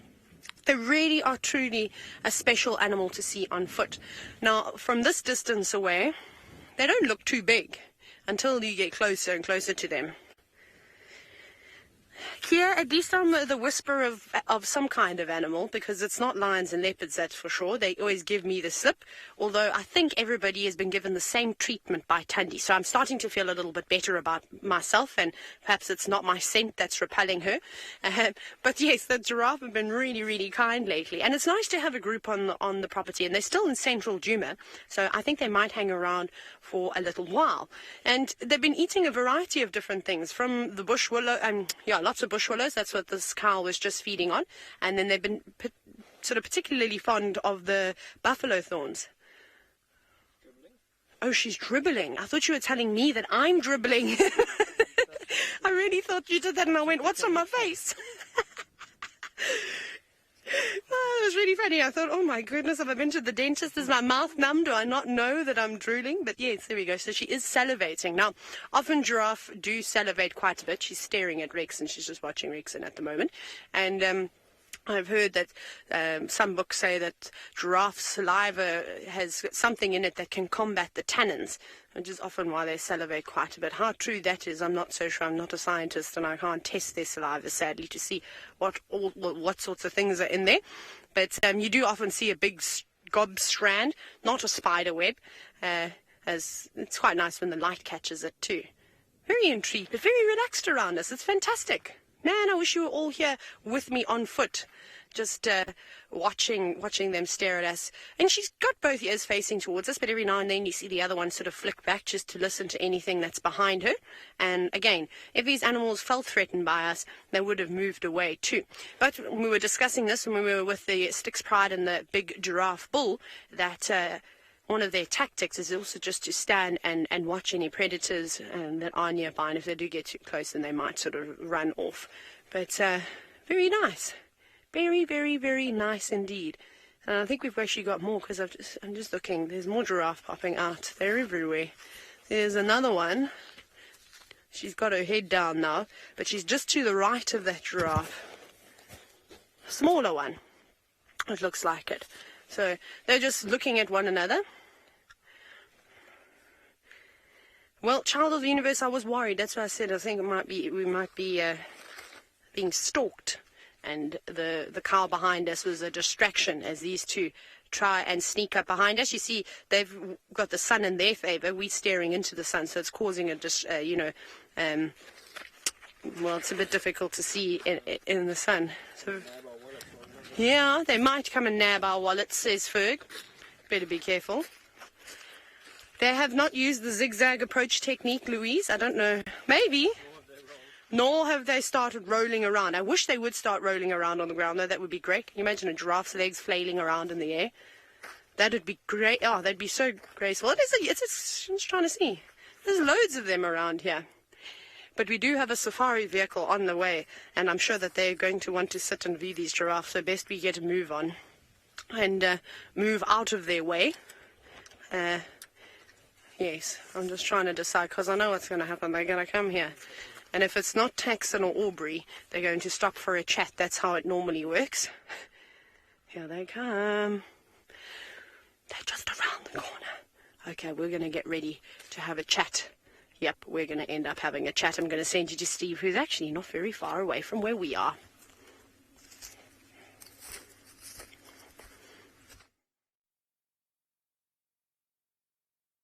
You anymore, Taylor, so I'm not sure exactly how far away, but hopefully these lions, well, it'd be nice if they do. I apologize for that. Are we back up now, Sens? Sorry about that, folks. I think Senzo was busy recording a bit of slow motion there, so you might not have got my initial comments as we started that little piece. Well, what I said is, Taylor, we can't hear you anymore, so we're not quite sure how far away you are, but maybe these lions will get up and go and catch one of those giraffe. One of the lionesses have finally stood up. Here's one of the big girls, and she's looking in fine condition. Beautiful orange, yellow, amber eyes like there. A little bit of a yawn. No doubt there's going to be a toilet stop in a moment. Up she goes. Oh, lovely stretch. Is she going to move into the open there, Sens? What do you think? And move into the open. She does have suckle marks, so I wonder if she's still busy. There we go. Just above. Can't get a better view. We are in the bottom of this little depression here, and all the cubs would watch her. What is she doing? Is she going to go somewhere? Are we going to follow? What's Mum doing? I'm sure the rest of the pride is up there. So this little cub that you can see that's above this other youngster walked over and lay down very, very cutely on the other one. And I took a photo with my phone. I want to post it on Instagram and say, you know, my big sister's got mange, but I just don't care. I think that's quite sweet, actually. They're not going to get rid of their mange if they keep touching and cuddling each other, and that's just going to perpetuate, I suppose. But mange also, I think, will affect them more if their condition is poor. They are looking in good condition, looking very healthy, very sweet, but also kind of gross. Says Lou. Sorry, Lou. But, you know, that's just what happens. You know, these are the things I say from time to time. Oh, this little youngster. Oh, thanks, Lou. Thank you.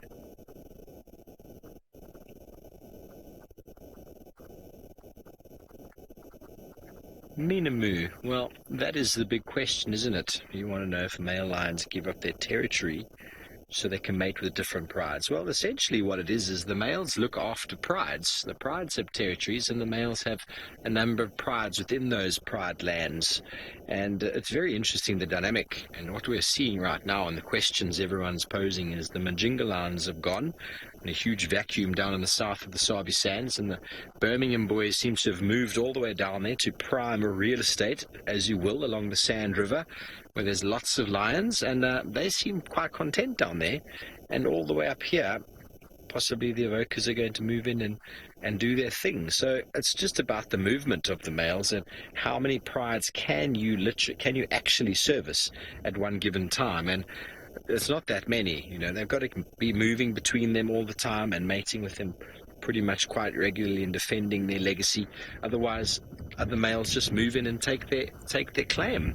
So it's you get to see it happening, and because there's characters, we get to see it and we get to put a story behind it, and then what you're seeing is like an entire soap drama of pride after pride after pride with different males coming and going. But in the natural world, it's all about lions just doing their thing, and there's no written rule about how it works.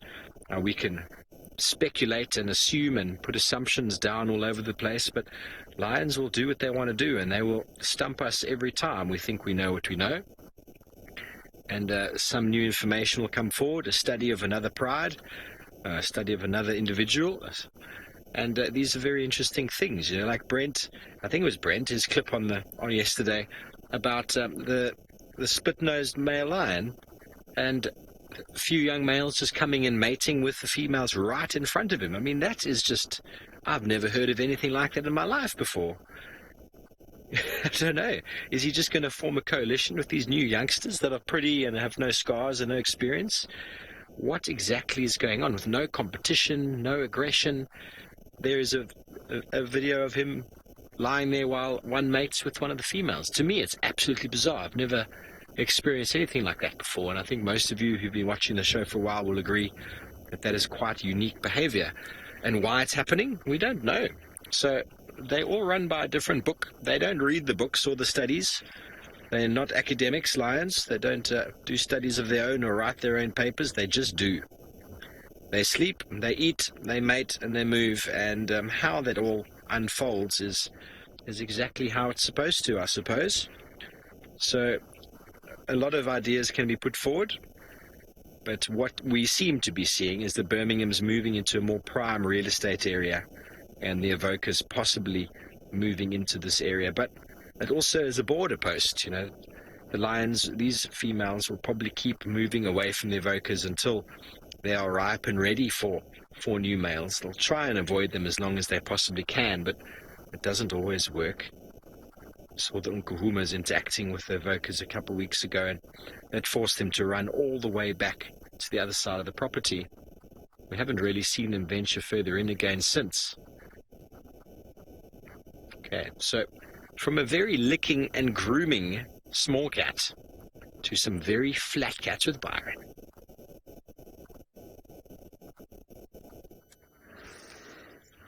No, Steve, I can't believe you said that. Nah, what did I say about saying flat cats? I'm going to have to reprimand Steve when I get back to camp, I think. No, they are still resting. It looks like, I think with them having full bellies, it's caused them to rest a lot longer than usual. There's no need to get up and move around and potentially look for some prey. So they've got a nice little spot, but it is cooling down, and I do think that perhaps they may decide to move somewhat. But you know what, we have had such a wonderful, wonderful view of them, and this is a rare sighting, so it's been great to sit with them. Especially the fact that they're so relaxed. They're not fazed by the vehicles at all. Really very special.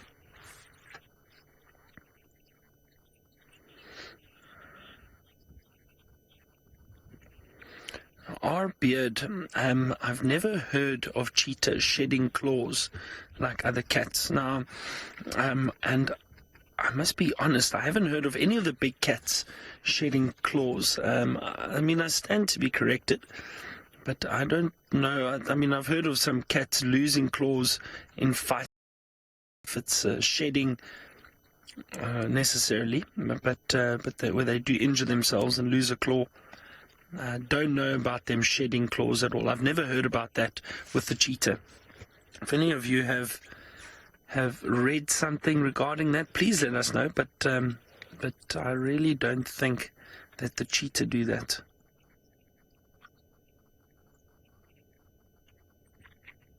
See, and that was interesting. You see how that cheetah lifted its head? Still, even though they are resting, they're still very alert and aware of what is going on around them. They never sleep really, not like we sleep. They do rest, as you can see resting there, but not a complete sleep. They still have to be aware and alert of what is going on around them.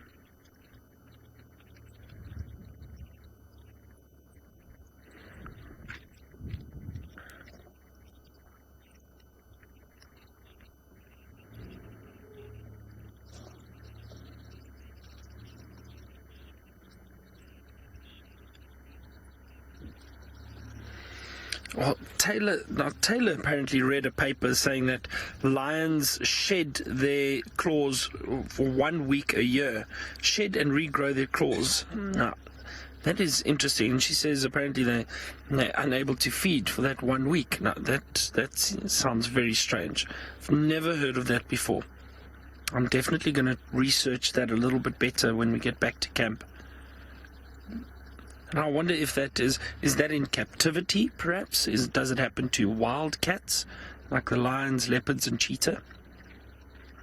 I'm very curious about that. I've never heard of that before.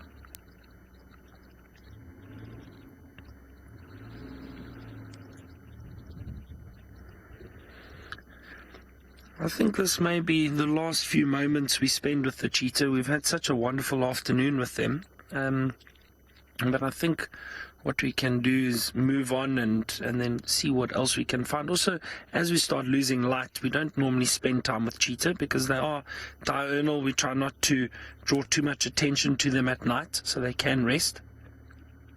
Similar to that of wild dogs. I know, just from a sensitivity point of view, we always leave cheetah and wild dogs. We don't view them at night, but I see a bit of yawning. Let's just maybe I'll sit here a few more minutes. Now let's go across to Taylor and find out what her theory is or story is regarding the shedding of claws.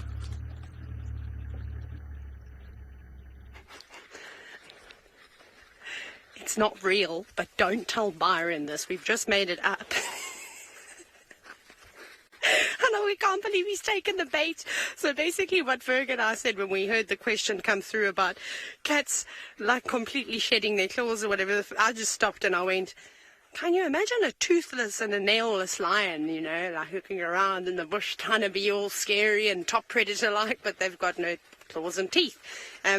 I thought that was quite funny. That it almost rendered them useless if they didn't have those very important pieces of equipment. So I said to Louise, because guides like to tell tall tales, and I always used to try and catch my guests out. Just for a laugh, I'd tell them I was joking afterwards, because everyone's very gullible and very excited to be on a safari. I'm a bit mean, and we all do it. And so, yeah, I said to Lou, why don't you tell Byron that they do but 1 week a year? They shed their claws. I don't know, we'll see. I can't wait to ask him if he's managed to research it when we get back to camp, though. It's going to be so funny. I think Lou is even going to get Steve involved as well. We're just going to play a prank on Byron. He deserves it. So yeah, that's what we're going to do. Of course, I don't think it's true. I can't say that I've ever heard of lions or leopards or cheetah and things shedding their claws completely. Obviously, we know that parts of their nail come off, and that's why they're, of course, scratched up on trees. So like ours, how they grow, and often how you get little bits and pieces all around. You know, the same thing happens. Well, obviously, you just don't see me scratching on the... Or I get the nail clippers out and I do a bit of trimming myself, or I go to the salon, nail salon, and get a manicure or a pedicure. So yeah, interesting though. So I mean, I don't think they lose them all at one go. They definitely lose the sheath of the nail, like little bits of it. Now I do that and I go, oh, I could also do with some filing. That might have to be tonight's job. Poor Byron. But we tell tall tales. I mean, my favourite tale, and I've told a lot of you, but we've got so many new viewers. For those of you that don't know what a long-billed crombec is, it's a tiny little bird, about this big, with a fairly long bill and almost no tail. It's very small. And every time I'd strategically pass by an African land snail shell that would be on the side of the road or in the road, I'd wait and drive very slowly all of a sudden and hope that somebody notices and goes, ah, a snail, or a seashell is normally what everyone shouts, and I go, right, there we go, the fish has got the bait. As you know, it's nibbling, it's just tasting it. Now we need to sort of hook the fish. You get out and you go, what do you mean, where did you see this shell? And you panic and you look around and you go, this one. And you go, oh my goodness, you won't believe how lucky you are. It's like seeing a pangolin, basically. This is so special. There's a bird. Oh no, I used to lure them in with David Attenborough's Birds of Eden. I tell you this because, you know, if you give them something that's actually true, and you talk about, I don't know what big bird it is, that brings prenuptial gifts, but there's one that brings all sorts of colourful things like berries and anything that it can find to try and please its mate.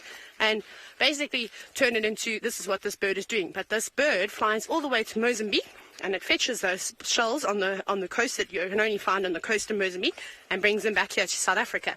And my favourite time that it ever happened, I actually caught South Africans out. And I passed the shell around, and this one woman said to me, they were lovely guests, she went, there's even still sand in it.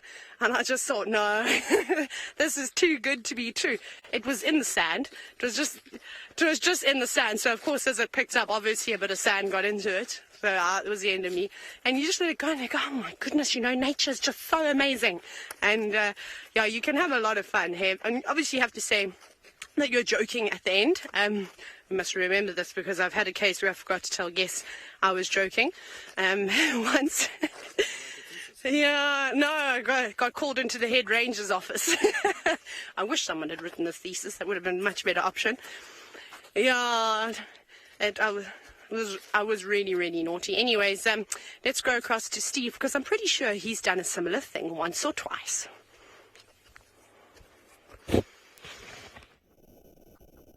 I don't do pranks at all. Never. I'm not a funny guy. I have no sense of humour whatsoever, Taylor. Pranks are fun. I enjoy pranks. And the thing about pranks is you need to be able to take them as well. That is the key.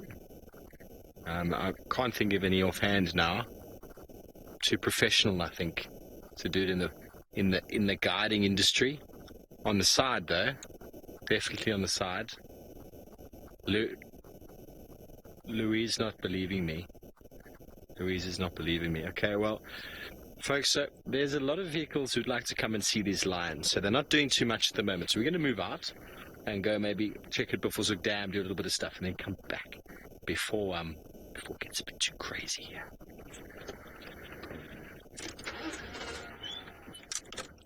I'll move out, Rex. Oh, very excited everyone is to come and see the sticks. So we'll make some space. It is a trifecta for the cats today. Okay, well, talking about a trifecta of cats, let's go back over and have a look at Byron and his missing claws.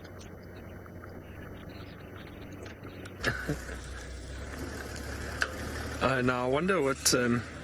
Yeah, I don't know about that missing claws story. I really don't. I'm very curious about it and curious to read about it. Now their heads are up again, looking around. Not sure if we're going to get them up and moving, but we'll see. Maybe our patience pays off. We'll give it another few minutes and then we'll leave them. But it's been so wonderful spending time with them. They really have given us a great view. We've been very fortunate. I hope you've all enjoyed sitting with the cheetah, learning bits and pieces about them.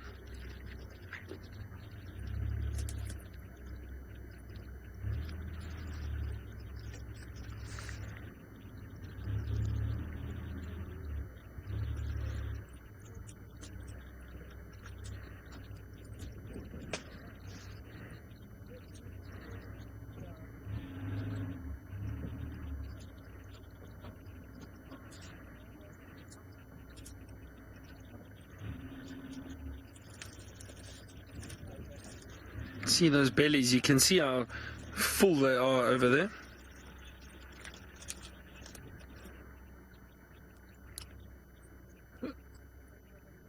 Rocky, you say they are such beautiful cats. They really are.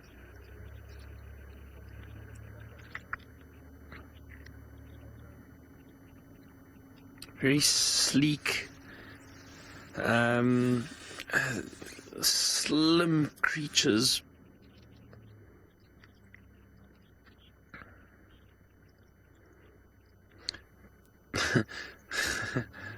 Child of the universe, you asked if these cats will stay in the area, these cubs, once they grow up. You know what, it's unlikely, and I say that because we haven't really had resident cheetah in this area, and you need to remember again the terrain, and I spoke about it earlier. With the terrain, this area is a lot thicker. The chances of cheetah hanging around here are not very good. They most likely will stay for a day or two, just moving through to get to clearings, and they prefer the open habitat compared to dense thick bush like this. It's easier for cheetah to hunt there, so chances of them staying around here I don't think are very, very good. And passing through, most definitely. And it also all depends on territory. How many other cheetah are close by? Is there space for them to move? Can they set up territories elsewhere? I've seen cheetah come into an area, spend almost a year in one area, and then decide to move on again. So I think it does purely depend on them as adults. Do they feel like setting up a territory? Is the male going to look for females?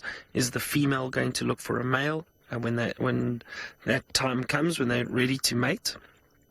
So you need to take all those factors into consideration.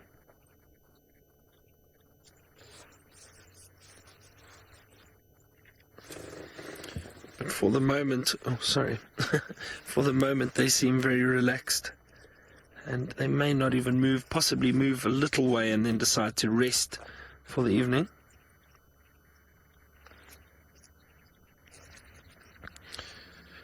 It's starting to get chilly now as the sun sets. Time to put a jacket on.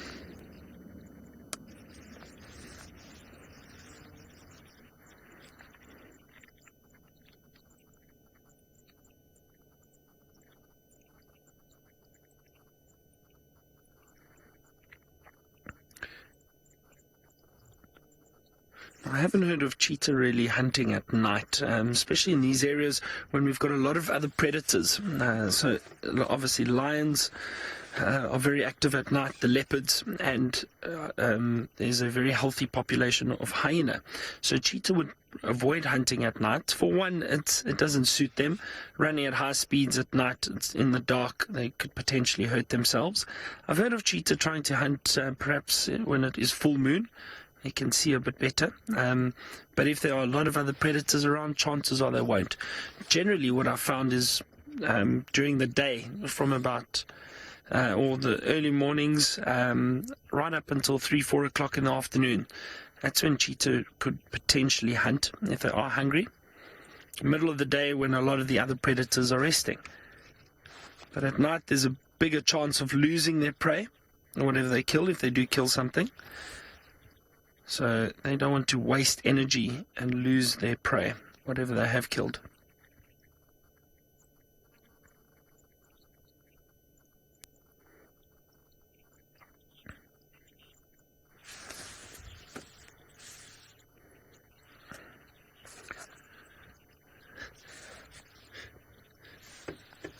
And Ali, your question's tricky. I mean, it's how far can cheetah disperse from their natal territory? Well, yeah, I think it all depends, Ali. A number of factors: the amount of food around, the amount of water. Are they being challenged by other cheetah? Are there too many predators in the area? I mean, I've heard of cheetah moving 50 to 100 kilometers away to set up a new territory. It can be up to that. It can be more. It can be less. I don't think there's, I think it's a difficult question to answer because you need to take into consideration all those other factors. So it can be a huge distance. It's similarly with leopards. I've heard leopards, young male leopards, moving hundreds of kilometers to go and set up a territory. I think there was a leopard that was collared. I'm trying to think of the exact area, but it was down in KwaZulu-Natal, so the eastern part of South Africa. I think on one of the game reserves down there. And it was collared, young male, looking for territory, and they located this male a few weeks later, right up in the Kruger. He had literally dispersed and moved all the way from that, and now that's a good few hundred kilometers that male leopard moved.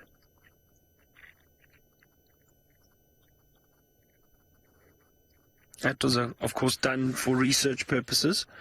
Where they found a leopard that hadn't really been in that area, so they wanted to know where it had come from or where it was going.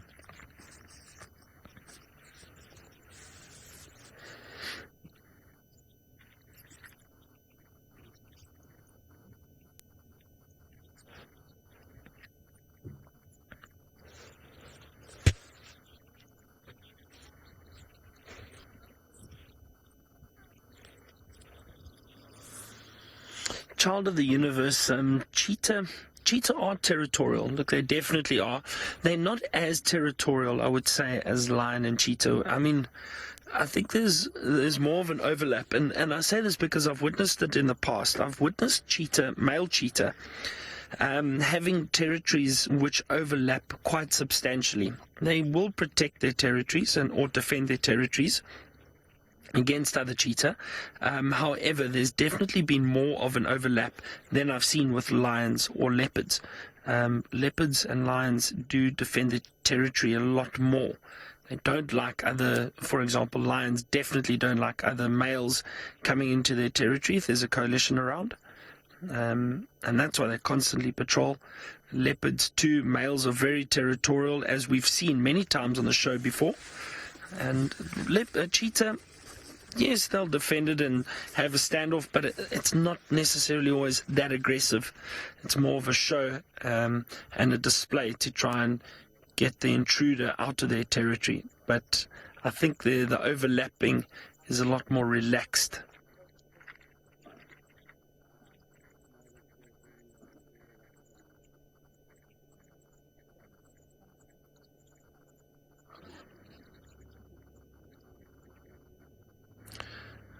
Yeah, I think these cheetahs seem to have settled down, but it was wonderful spending the afternoon with them. I think we're potentially going to leave them, and we'll try again tomorrow morning. I'm sure we'll have a look around and see if we can find them.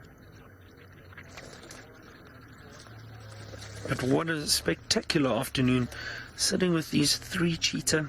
Not something that happens very often for us. So I do hope you've enjoyed it. But like I say, we're starting to lose a bit of light. So we can leave them and let them rest for the evening. Now it sounds like Steve is driving off into the sunset. I hope he's not leaving. I hope he stays.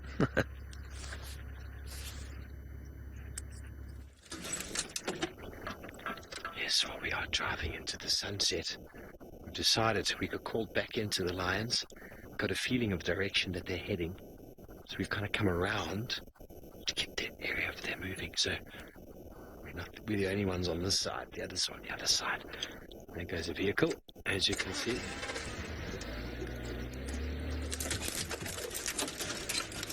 Hold on, everybody. Sens, you're going to manage with the aerial there. Just trying to get you all in a beautiful position for these lions. Hold on with us. Logs all over the place.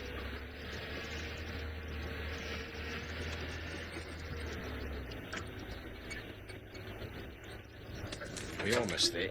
Almost there. In the nice open clearing here. A bit tricky. There they are.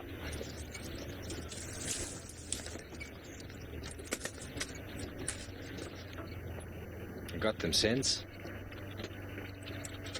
There they are. Just through there. So their general direction is this way. So we've got a good chance of them moving in this direction. They're kind of all spread out over a nice eroded sort of area. So ideally we don't want to be spending too much time or any time driving in it.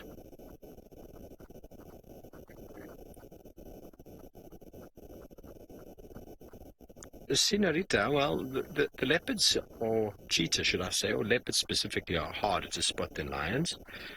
Lions are also quite tricky to see because they can be quite flat, but what they'll often do is lift their head and have a look at you, which is what these are doing now. They'll look their head, and that's easier to see, but if they're lying flat in the grass, very difficult to see.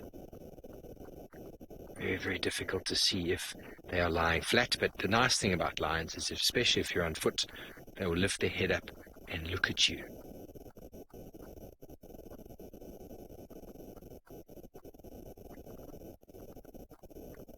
This is the time of day when they start getting active and they start feeling the need to start moving, and maybe one of those big, beautiful giraffe will make their way around.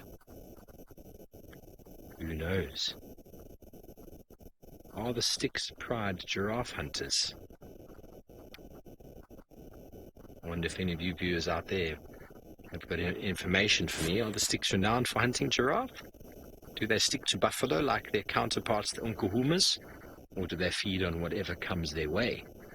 There's a general strategy with lions, but you quite often find in certain areas they sort of have a big game speciality. Obviously, kudu and zebra and buffalo, kudu, zebra and impala are kind of meals for all lions, but some lions are very good at buffalo and some are very good at giraffe. I haven't met many lions that are good at both, but it's quite often to shake a lion's hand with those claws. You don't really want to beat them. They're quite painful. I'm only joking.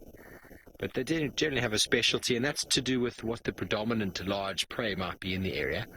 And for the last couple of days, we've seen a number of giraffe in here. So maybe why the Styx have moved in. There's no buffalo anywhere to be seen. So maybe they've moved up following the movement of giraffe from wherever the giraffe have come from. Because we generally see these two nice males. Okay, well, while we wait for our cats to get up and stretch, I believe Byron's have already done so.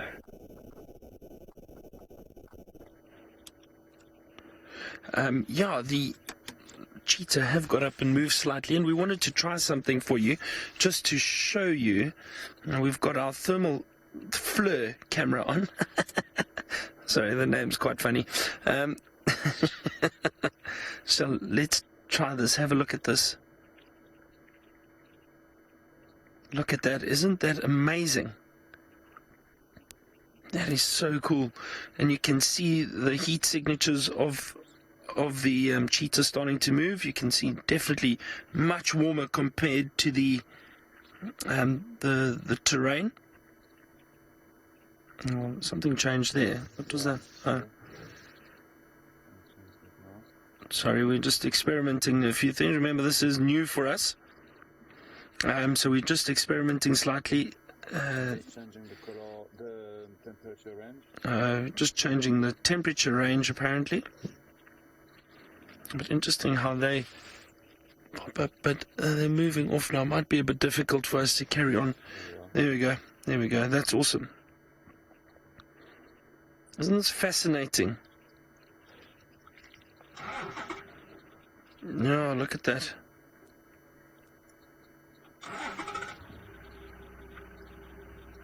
There's something really different. Wow.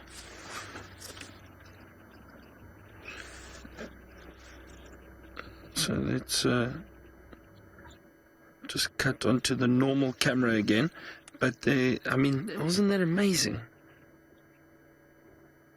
Just to see the heat signatures of the cheetah as they're moving. But that's a nice view of them as they move off. So just as I thought, as it started to get cool, I think they might go and settle down somewhere. You know, we're not going to follow them. It's quite thick through there. And as I said, with us losing light, we don't want to disturb the cheetah. And hopefully they stay on Djuma. They are heading in the right direction. Looks like they might stay on here and possibly have luck tomorrow morning finding them again. That would be great. It would be really great. I think that's probably our last view of them. Wasn't that amazing? Eh? Very, very special sighting, and nice to see them moving also with the FLIR camera, with the thermal, seeing the heat signatures. All right, we're going to make our way out of here. Let's go back to Taylor, who I think is just about back at camp after her walk. We're almost. I was having doubts at one point if we were going to make it home before the sunset, but luckily for us, a rhino changed our pathway. We bumped into a rhinoceros somewhere on the property, and it was quite funny. It's an old cow that we see on a regular basis, in fact, and she's a lovely, absolutely lovely girl, but yeah. It's getting a little bit dark. She probably won't be able to see as well as what she would have a little bit earlier, maybe a bit nervous, so we actually just moved off completely and changed our direction. But we are almost home. Not far just yet, but we just thought we'd stop and admire the beautiful orange sky. It's stunning, eh? And it's absolutely beautiful. And I can't tell you how it was just a perfect day today. It was so stunning. A little bit of wind, just a little bit, not too much. But otherwise, it's been so fair. I really, as we head into winter, I'm convinced. And if anybody else can prove me otherwise in South Africa, we have the best weather here. My folks are actually in the Kruger National Park at the moment, which is interesting. So I know how you all love Bossy Donna so much. She's, I think she's more of your favorites than maybe I am to some of you. And my dad sent me a message today saying that my mother's not speaking to him or hasn't spoken to him for the last 2 hours. So I said, what did you do? And my mom has not got the greatest eyesight, but she thinks she's a great spotter. And like me, that's obviously where I get it from. She spotted about 500 logosauruses and leopards on termite mounds until the last thing, where she demanded that my dad stopped and reversed because she'd seen a herd of buffalo. And my dad went, okay, stopped and reversed and had a look, binoculars out. So he says, those are just rocks. And then started cackling, as you can imagine, very sarcastically. And my mom apparently has been sitting quietly ever since, has not said another word to my dad. She doesn't like it when we tease her. So that's really, really quite funny. So they're exploring the Kruger National Park. It's, I suppose, one of the first holidays I ever went on. There's videos of me. I have to try and get those videos sort of digitalize them or put on a DVD or something like that we can watch them again, because they're really quite funny. Me running around in a diaper. South Africa, we say nappy. I feel bizarre saying the word diaper, actually. Feels unnatural. Nappy. And, and just enjoying myself in the bush. Probably crying and throwing a tantrum in most of the videos, though. If I was a naughty kid. Just throw that off, courtesy of the elephants. Just depositing some things to us. Now, because it is getting a little bit dark and you saw the sun has already dropped behind the horizon, we're gonna keep on marching. Actually, here's a little running route. This is a little circuit here, what we do. Just up top over there, what we normally do, this is Rebecca and Jerry's favourite exercise. We'd start running down from Philemon's cut line through the dip, and then as we get here, we'd sprint all the way up, and we'd do 4 of those little humps that you can see in the road, and then we would walk back, and we'd do that a few times, and then we'd also run up here backwards. Great exercise. Anyway, somebody that doesn't need, or some things that don't need to focus on exercise all the time, because they're constantly on the move, is the lions.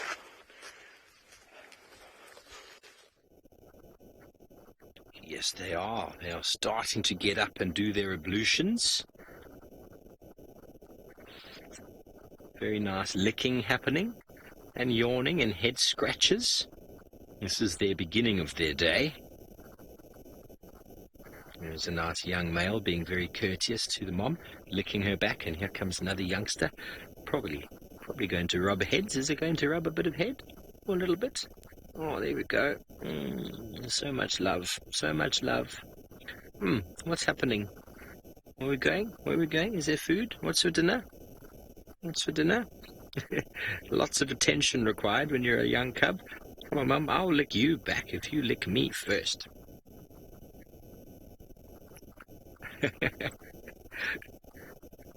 It's very cool. Lions are very cool when you get to see them doing stuff. When they're lying flat, they're not that exciting. They're not that exciting when they're lying flat.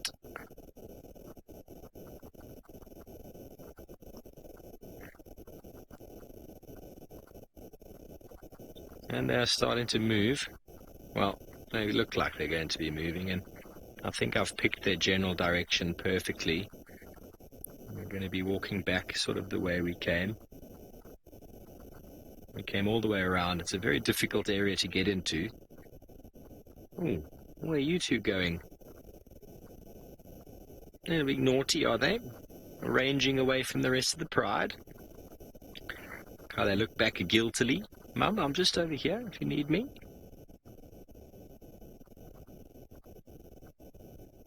Just back over here.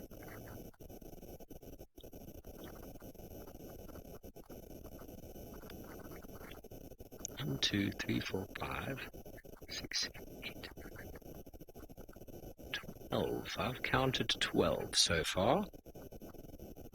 I think that's the lot, isn't it, Sens? Am I mistaken, Lou? How many are supposed to be here? 12 or 13, I believe. I'm not 100% sure.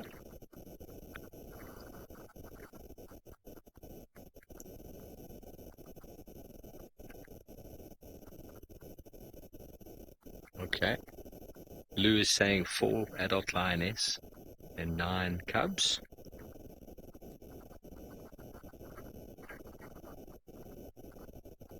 What's in there? Very inquisitive.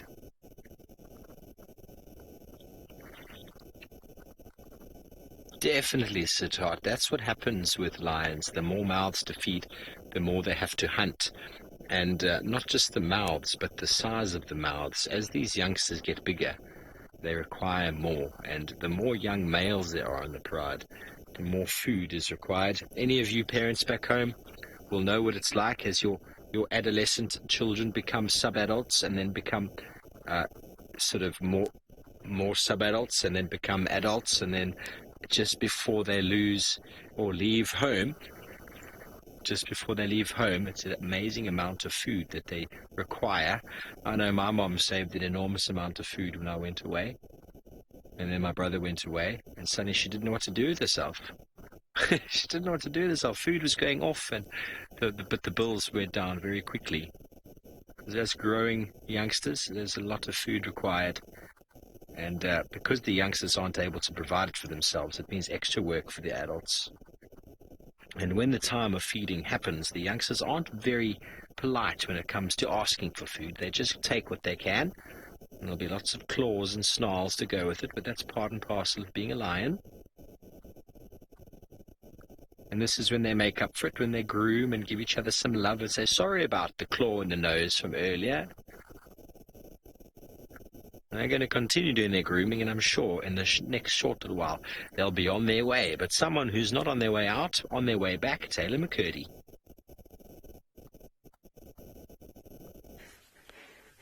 I am on my way in to the lodge, but it's still a little bit far away. We've got to do some marching, which it will be quite nice. But I just thought, why not climb up this termite mound? Because it was just so appetizing. Appetizing? No, I didn't want to eat it. But it just looks so good with, of course, the beautiful sunset behind it, with the last of the color of the sky. And wow, you can see a lot from up here. I can see the whole of Philemon's cut line. Are you coming up, Ferg? Okay, let me shimmy over here, and you can come and see for yourself how epic it is. So it's not a small termite mound. So, like I said, we'll start over here. You can see all of Philemon's cut line. That's sort of that open grassy patch. It almost looks like an airstrip, but it isn't. And then, when you go across, you can't quite see Rebecca's Road, but it's here. Lots of open patches. We're basically looking on all the way on the other side. And then, Ferg, I'm going to shimmy down, because if you stand here and look to where the pink is, can you see that open area at the back? That open area in the distance is basically where Zoe's Road is. So you know we get to that open sort of lovely section on Zoe's Road? That's it.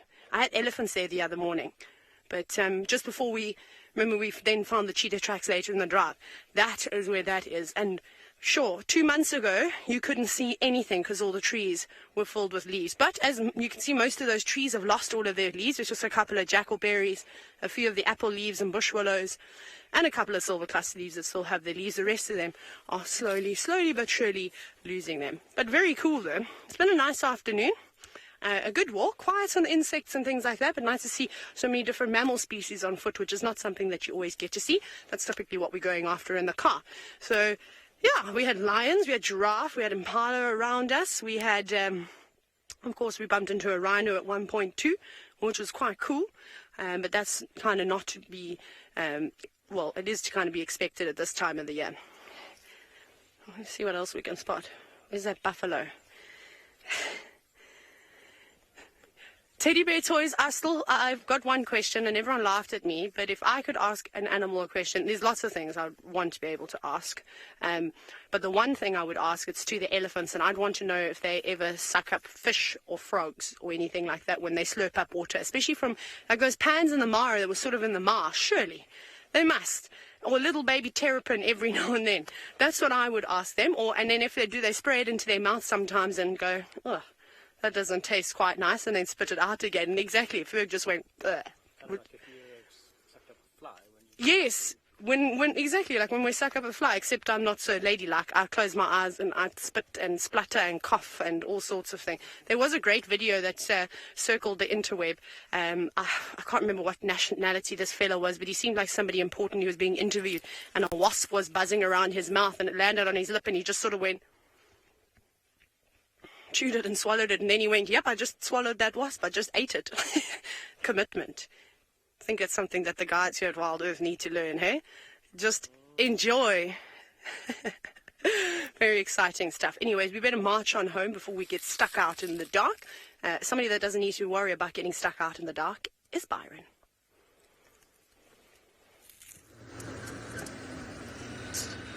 I don't have to worry about being stuck, Taylor, but you need to worry this evening because Taylor, you are quite an interesting character. You are funny. when she came up with that story of the lions not being able to hunt for 1 week a year because they lose their nails, I was like, I've never heard of this. But you see, I'm too trusting. I thought Taylor's such a nice, sweet person. She wouldn't lie to me, and there she goes, pranking me. So, Taylor, well done. You did get me. But I didn't want to say, no, you're crazy. Like, that doesn't happen. Anyway, that was very funny. I had a good chuckle about that. Well done, Taylor. But, yeah, as I said, sleep with one eye open tonight. We'll get you back somehow. Oh, dear. That was quite funny. Now, yeah, we're just driving around, enjoying the afternoon. We had a beautiful sunset. Unfortunately, it dropped so quickly. And you were watching the lions, so it disappeared extremely quickly this afternoon. But wonderful, wonderful sunset. And we are now just driving around, seeing what we could potentially find. I'd love to see, I haven't seen an elephant for a while. I'd love to see an elephant just before I leave tomorrow.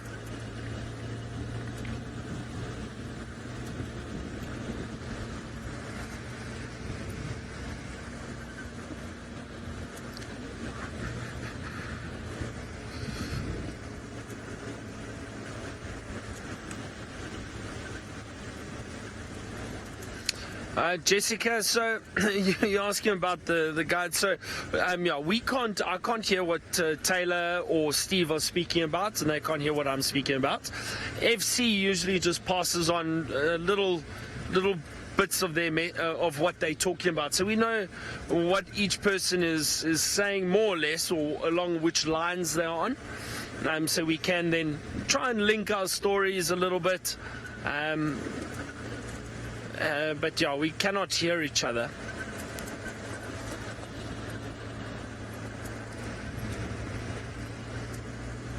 I'm sure Taylor's busy rolling around laughing at the moment at me. That's okay.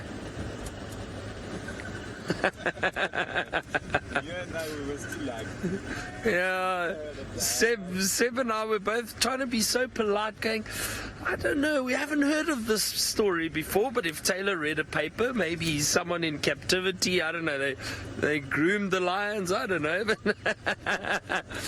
Meanwhile, see, we're not going to be polite anymore. The moon is definitely getting brighter. And have a look at that. The waxing moon. The moon is getting bigger. So it is a waxing moon. And there it is, really bright this evening already. Oh, look at that. Oh, awesome, Seb. That is so cool. The man on the moon. Seb said he has never heard of that term before. The man on the moon. It was was it an REM song too, I think? I think it was, if I'm not mistaken, an REM song. I think there have been a few Man on the Moon songs, if I'm perhaps. But yeah, Lou says she remembers the REM song. But you can actually see those craters on the moon very, very clearly. It's beautiful, beautiful. That is awesome. So, a bright moon. Very soon it is going to be full moon, which is good for the herbivores and the other animals, not necessarily the predators, because of course the predators will be easily spotted in the bright moonlight, so not always easy for predators to hunt. Speaking of predators, those lions are still on the move. Let's go and find out where they are heading. Well, they're not moving very fast, Byron, but we can see them. You're right. Full moon will make them a lot more obvious to the prey animals that require their sight to be able to see, and it is the stealth of the darkness that gives the lion and the leopard their edge over the prey animals. And this pride is slowly moving and stopping and starting. in typical lion fashion. I don't think they're very hungry, but they definitely are hungry. Lions are always hungry. Quite an old girl, this one, seemingly by her nose. Very, very dark in color. Definitely been around the block. Probably a very experienced hunter. She's at the forefront of the pride, who are all a little bit behind her, and we don't want to move because we know that they're about to all get up and start walking, and they're going to walk right past us. Well, hopefully we've repositioned ourselves in a very convenient place.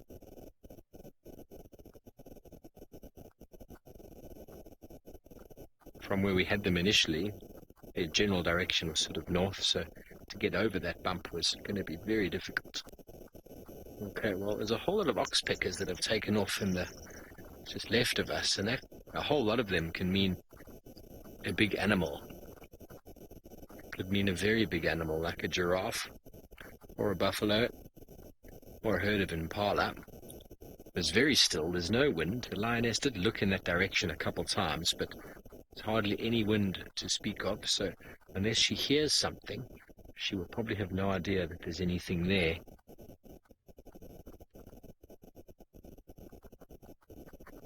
That's how they start their evening, resting and staying very still. Well, Zach, lions can go and drink at any time of day, really. It depends on how far away they are from the water at the time. But what you'll often find is this time of day, as they get mobile and start moving, they might move as a pride, and if they walk north from here, they'll head straight towards Buffelshoek Dam, where invariably they'll have a drink, but they could also hunt along the way, getting a little bit of moisture out of the blood of the animal that they will that they eat. But that was also determined by distance to water. So if there's a water pond or pan or something very close to where they spend in the afternoon, they quite often might move in the middle of the day towards that. It all depends on the energy. You know that feeling you have sometimes, you're feeling very lazy and the shop is just a little bit too far? Well, you wait until it's cooler to go, or when you feel a little bit more energized. I think everybody knows that feeling. You're stuck on the couch and you just don't want to get up and go out, do you? That is the day in the life of a lion.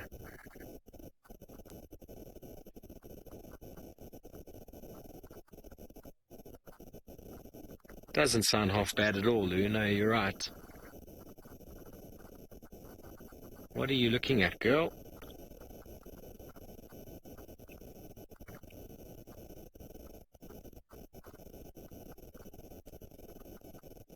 Proud cat mama, where is the largest pride or populations of lions? In southern Africa or in South Africa, as far as I'm aware. It's between Manuleti in the sort of central parts of Kruger all the way through to the eastern parts of the same sort of area of Kruger is the largest prides and accumulations of lion that I'm aware of.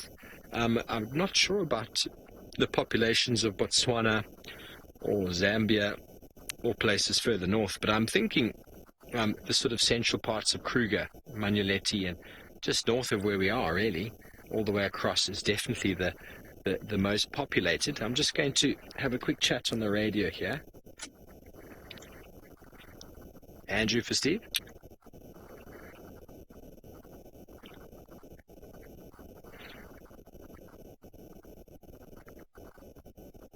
Yeah, Andrew, they're slowly moving in this sort of direction. I'm guessing they're going to walk in that way, so it's really up to you, your best guess of their movements. But I think I'm in a good spot, so you're welcome to join me.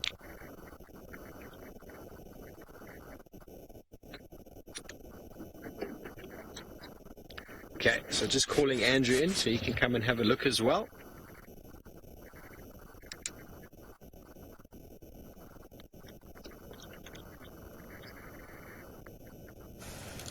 Gizmo, in the wild, lions, females generally have a little bit more of a longevity than the males. They can live 12, 13, maybe 14, even up to 15 is a long time for a female. But 10 is pretty old for a male, and that's purely to do with competition. 10, 11 maybe, but once males are not territorial or pride males or dominant males, they tend to fade away quite quickly because they're not accepted anywhere. A female can get by being a bit older in a pride because she's related and her sisters tolerate her. But an older male, he will just lose condition if he's not able to, or he's lost his coalition mates. So generally, about 11 is about the oldest. There might be records of older male lions, but on average 10 is a good number. It's because they fight. There's a lot of aggression in males, and fighting leads to injury, and injury quite often out here leads to demise and death. Okay, she's looking directly where I saw those oxpeckers come off, but she's not quite sure. She's having a little look-see, a little scan through the wilderness. Oh, well, folks, you're all encouraging a roar. I don't feel that the Styx Pride, in my opinion, where they are positioned right now, in the heart of Djuma, in the heart of what I believe, or what we come to see as Umkuhuma Pride lands, there's just a little bit of love about to happen, sister to sister, or mother to daughter, not sure. This one looks a lot younger, very, very physically fit individual, and for them to call now is to advertise their presence in the middle of a territory that is not really theirs. So I don't think that they would do that. Also, with cubs around, you don't want to attract the attention of males that might come towards you. That's my opinion, anyway. We don't often see lionesses with cubs in tow, that I've seen anyway, roaring themselves to the wilderness. But I'm glad that Senzo panned away, because she's decided to go behind the bush there at a toilet break. The wind direction is not favorable. Very gentle breeze coming in this direction. There we go, here comes the other one, Senz. And we've still got some good light. There we go, exactly mirror image of the oh, missed it. Oh, what happened there? Bit of a funny back leg. Look at her, she almost looks identical to the previous lioness, doesn't she? Okay, look at her head. She spotted the other one, who's turned her head and looks in towards the right. Now we're going to stay with this one. That's how lions, that's how they sort of do the hunting. They've got a bit of a broken left canine there. And there we go. Just picking up that very gentle breeze coming in from the right-hand side. Oh, she's a powerful girl. Look at these two walking right in front of us, ladies and gentlemen. So they look at each other from behind and they see those ears, and if the head turns, they pick up on that body language, and then they immediately, without any verbal communication, have an idea of what's going on. They all want to eat, they all want to cooperate in the feeding. Off they go. There goes the three lioness, and the rest of the pride is slowly, one by one, are going to be following on. Okay, well, while we stay with these lions, see if we can see where they go to. I believe Byron has got something that they'd be looking for dinner.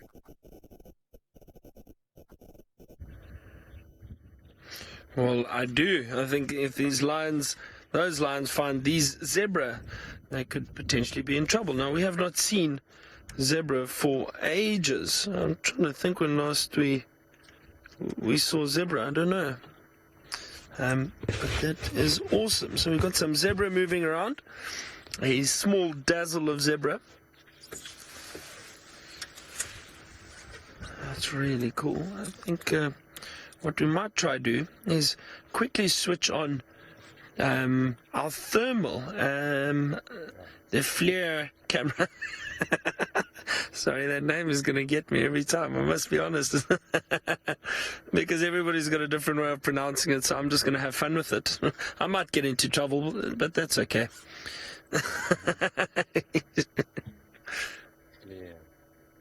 There, that's really cool. So we, I wonder, Louise, can we try to switch to our...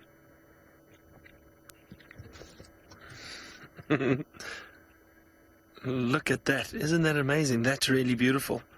That's cool. You can see, oh, even the bird. Do you see the bird fly off? Wow, that was great. But you can see how warm these zebra are.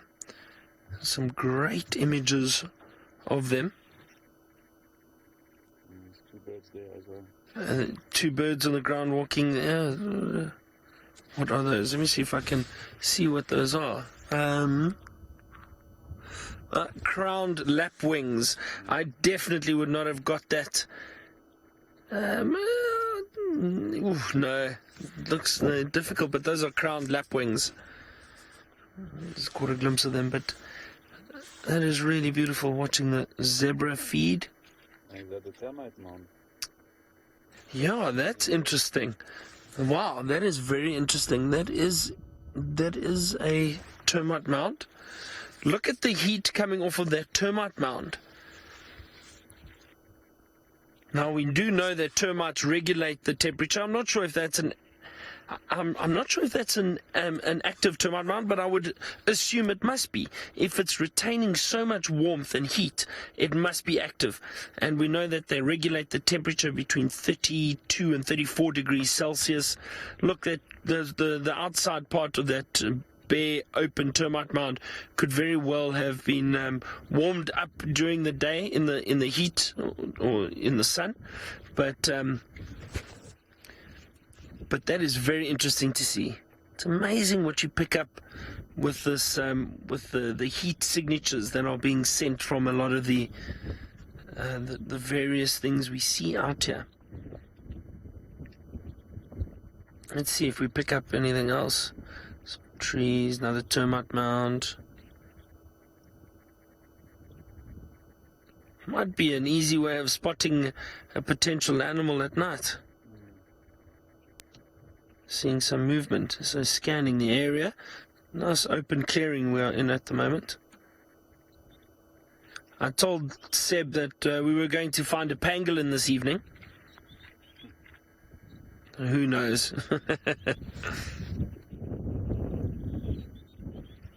Malika, you enjoying this too with the FLIR camera? FLIR. Sorry. I'm definitely going to get shouted at.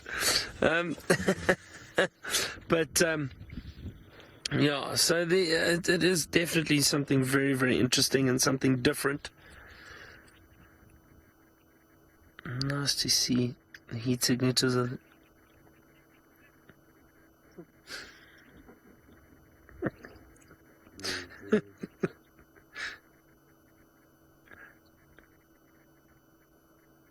Well, nice to see some zebra again. Perhaps I'll be around tomorrow. I think, let's go back to our IR for now. Here we go. How's that? And then I think let us continue. See what else we can find. You ready, Seb? You're right there? I'd love to show you what this rig actually looks like now. I wonder if I can. Am I allowed to, Lou? Can I show everybody what the rig behind me looks like? Yeah. I'm going to show you what is currently sitting behind me. Have a look at this. Wait, let me just do this. Look at that. That is insane. I basically can't see Seb anymore. There's just... Okay, so this is the normal camera that you can see over there in the middle. The normal camera that we use. These are two infrared lights. Just because this is the FLIR camera up at the top there. So because that's up at the top, we needed to put two thermals on the sides. No, sorry, two infrareds on the side. There we go. So that those lights just help for the infrared imaging that you're seeing now. So that is pretty intense. So all this camera equipment.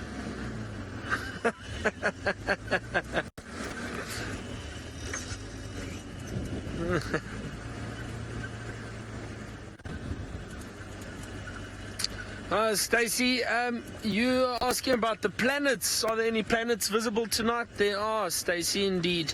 And I pointed them out the other night. Let me just see, where are we? We've got... now I wonder, Seb, if we can get Actually, let me just find a little spot up ahead here. I just need to turn the vehicle slightly. Now they're shifting somewhat, Stacey. Scrub hair. Sorry, just having a look. Saw something run in front of us. So obviously as we move further into winter, the planets shift, the alignment of the stars shift. Seb, are we able to get that planet up in the east? Let's try. You can see it there. See that really bright one? There we go. Occasionally known as the evening star. That is Venus. Wait, see, dramatic pause. I was hoping some of you would guess it, and I'm sure some of you did. That's up in the east. That is Venus. A really, really bright star at the moment. Well, planet, not a star. It's a planet.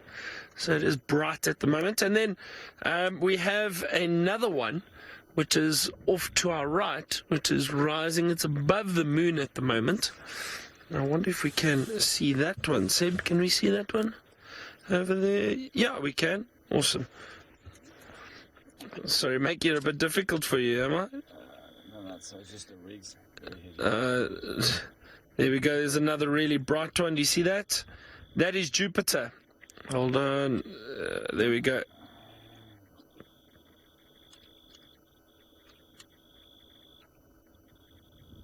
There we go. Well done. That's Jupiter. Now I'm just going to try look with my binoculars quickly. Yeah. And one of the ways I can tell that it is Jupiter, and I think Jupiter, if I remember correctly, I think there's 62 or 64 moons. I think 62 moons around Jupiter. Imagine that.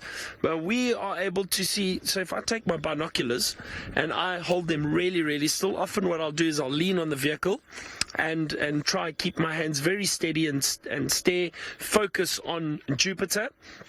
You're able to see 4 of the moons just with the binoculars. They're tiny little pinpricks of light right around Jupiter, but you can see them. And that's also another way to easily identify Jupiter as one of these bright stars or bright planets that we can see. So 2 planets at the moment, Stacey. Hope you get to see them. Or that you've all seen them and enjoy that. Okay, let's go back to Steve, find out where he is and what those lines are doing. Yes, well, they're in the road now. We are in infrared. Here they are, the whole pride. Moving east. Just communicating as well. Perfect, yeah, they'll be in Drakensberg in the next few minutes, maybe 5 minutes. Okay, so they're heading directly east, back towards the Torchwood area. Let's see if we can keep up with them. We are with another vehicle in the sighting, so we're going to have to do that characteristic leapfrogging motion to bump and weave, all of us getting a view as we go. But the way that they're going in the road, a very good chance that they're going to walk directly east into Torchwood. That's my thoughts anyway. I'm going to see if we can keep up with them, shall we? Unless they spot something along the way. Last minute. There's a time. Yeah, there's always time. 19 minutes. We can get it. What a day it's been for the cats.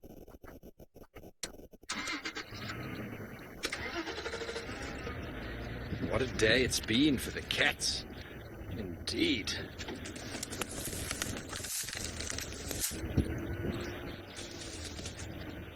Jeff, yeah, well, that's a great question. Well, the animals in general are, they're doing what they do.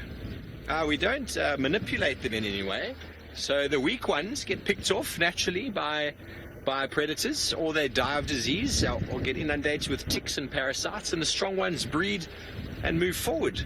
So there's no sort of vets and doctors who look after the animals unless some human-induced injury has occurred to an animal. Maybe there'll be an euthanasia in process.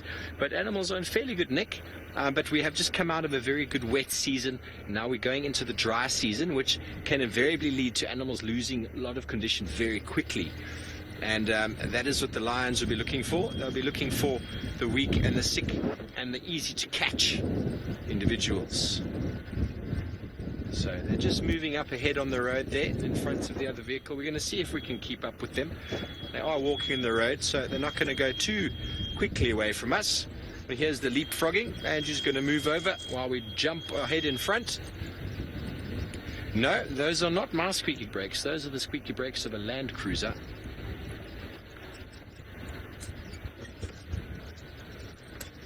Very, very cool. Well, we'll just stop there for a second. Get them moving. Look at that. You got them, Sens? Very, very cool watching a pride move. And the wind is coming from in front of us.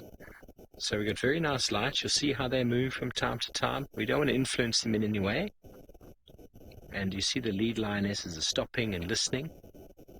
And then nothing to hear, off they go. That's why a lot of the animals survive out here, by being very still and secretive. Because lions walk past them. I've had exactly the same situation where lions walk past a steenbok. They just stood there, crouched down in the grass. And he didn't move, he didn't twitch an ear. And the lions walk right past him. So that does work. I don't recommend any of you trying it back home. Andrew, can I jump, eh? Thanks very much. This is Andrew, a guide from Cheetah Plains, one of the lodges next door.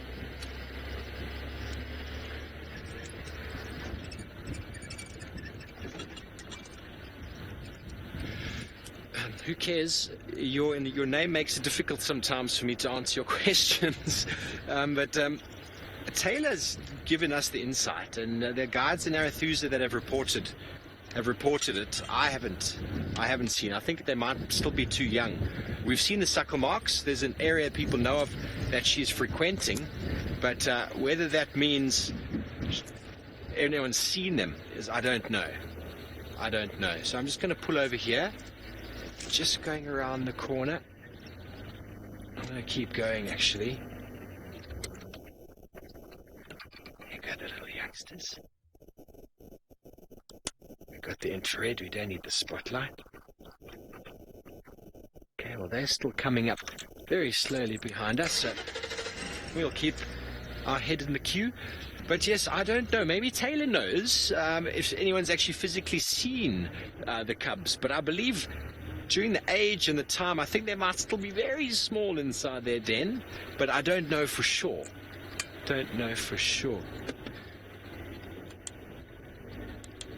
Okay, so we're heading directly east. This is definitely Tundi's haunt. This is the area they were tracking. Okay. Let's have another look at them there. Susie, it's good. You say it's good to be having the Styx pride growing in numbers. It's very good indeed. You have these ebbs and flows in prides, you know. They go through good years and bad years, and generally after a drought, lions do quite well because a lot of animals have struggled. A little bit far for infrared, but yeah, the Styx, the Torchwood. I think the Torchwood, I have only seen them once, and the Unkulas all seem to be growing and doing quite well. Lion dynamics are great. What's wrong, Sans? Okay, I'll put the headlight on. They're all walking away from us, so it's all perfectly okay. As soon as we see them stop and listen, we'll make sure we switch everything off and not influence them at all. We don't want to influence the lions doing their thing. But in my opinion, what they're going to do is they're going to walk straight out, cross Cheetah Cut Line, and into Torchwood. That is my thoughts. Oopsie, and that is a log. Sorry, log. I might go around you.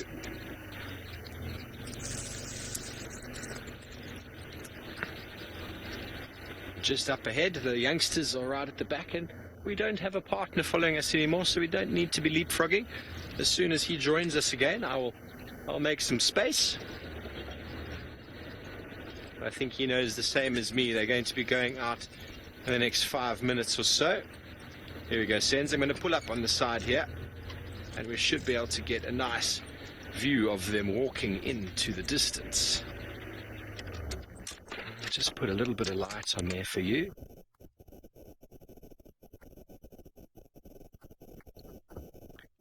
Okay, well, let's just see what they're looking at. Much better than seeing a puddle of lions, is it not? Ooh, an impala alarmed. The impala have... I'm going to switch off. The impala shouted in the distance. That got all their ears prickled up. And we're going to follow them for a little bit longer and see what they get up to. But it looks like Byron has got a bird in the darkness.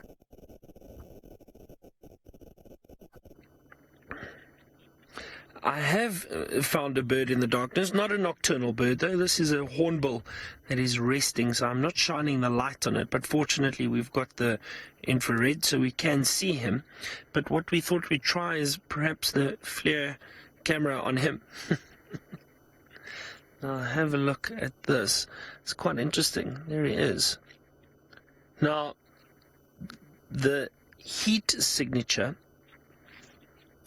that we can see is predominantly around the eyes and the throat of the bird. Do you see that? And then the legs. That is where most of the warmth and heat is coming from. The beak, you can see, is actually quite blue there. We don't see any heat coming off of the beak at all. So that is interesting. You can just make out the shape of the bird, but that bright heat signature coming from the eye and the mouth area, or the head and the eye area, that's all the head, and then the legs at the bottom. Interesting, isn't that very interesting?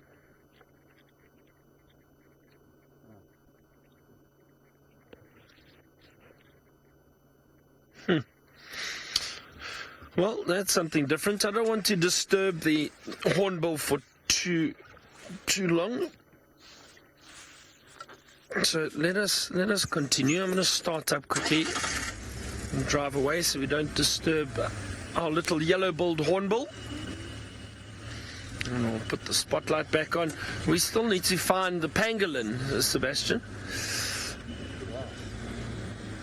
So let's have a look. Who knows? I'd like to find an owl, perhaps.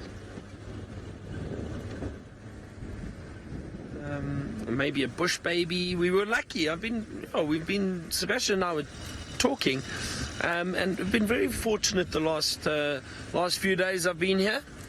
We've had giant or Verreaux's eagle owl, pearl spotted owlet, African barred owlet, bush babies, and genet. We had a genet 2 nights ago. So that's always really, really cool.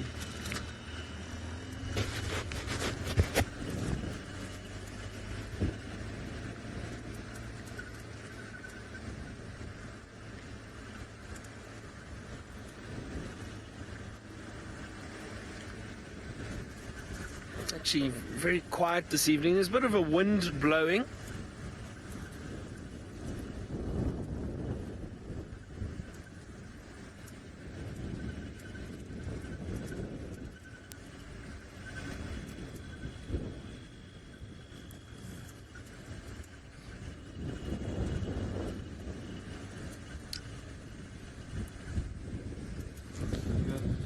I've got audio. No, sorry, I don't have Lou. Sorry, Lou. Sorry. I lost Lou there for a second.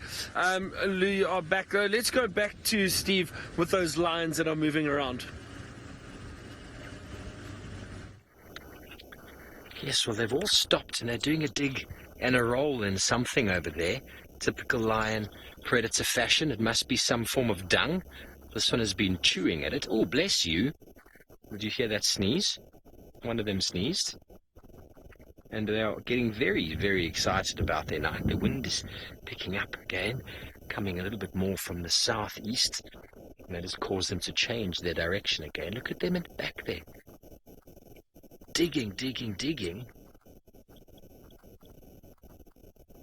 Hello, Mama. What are you doing? She's coming right next to me. Yeah. Don't come too close. I'm okay. You're okay. We're all okay together as friends, living in this ecosystem. So it's fine when they come a little bit closer to you, but sometimes it can be a little bit daunting when a lion walks right up to your doorless door. A big female of her size. Something about that look they give you. They say to be a real man, you need to be able to stand and face a fully grown male lion on foot and not waver. We're going to now all walk in the other direction. I don't know what they've spotted or heard, but there's definitely some wind playing a part in their antics here.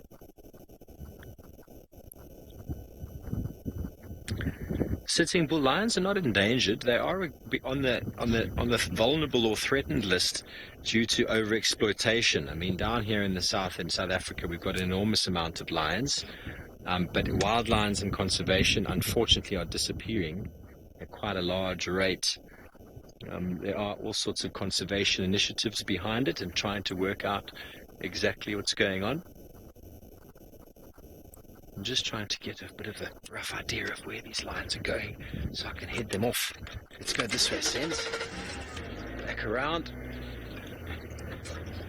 So not endangered. One of the biggest issues there is in the hunting of lions is it's lion... Oh, that is a stump. Lion bones are going into Chinese medicine.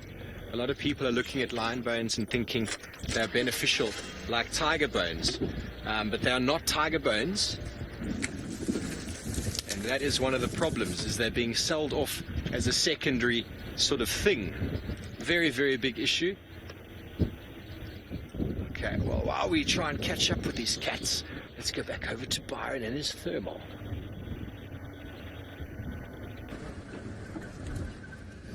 Well, the flare is not on at the moment, so we are just using the spotlight and searching currently for something to perhaps get on our other camera.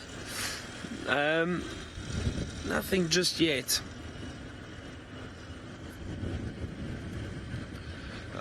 Mr. Piggy, are there any caracals in the area? I hope so.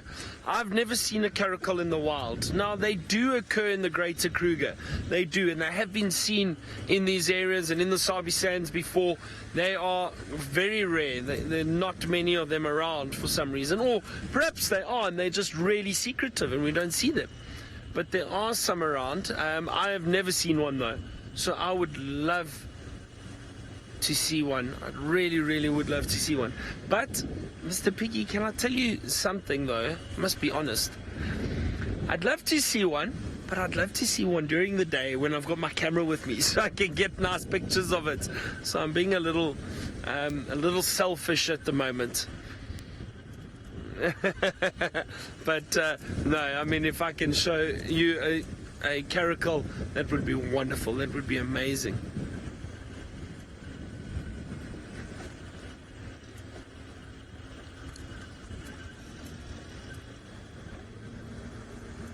We've had such a wonderful day. It was great sitting with those cheetah.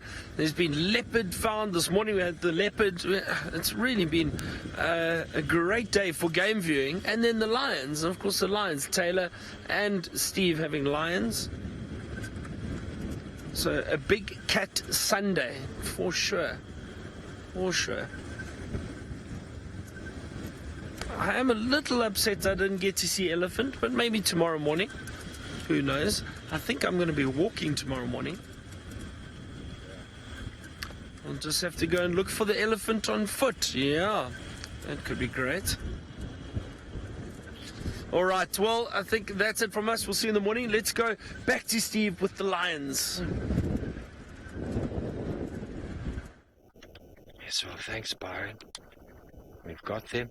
Just busy disappearing into the east as they go.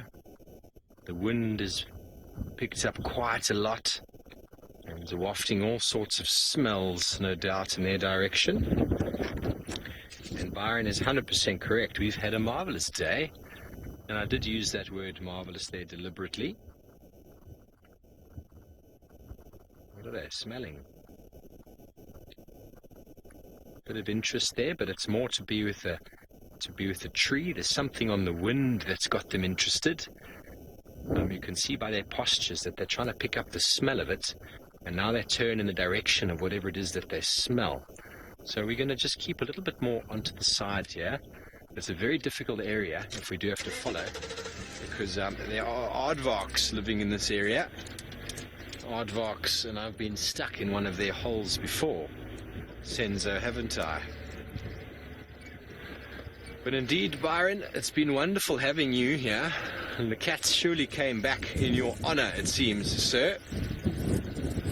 We had a very quiet week before that.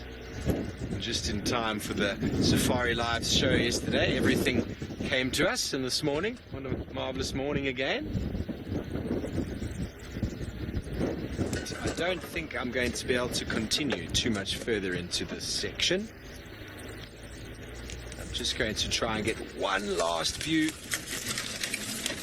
of this pride as they disappear off into the east, and we'll leave them to their nightly forages and wanderings. I followed Tundi through here before. It is not a pleasant block to be in. There they go.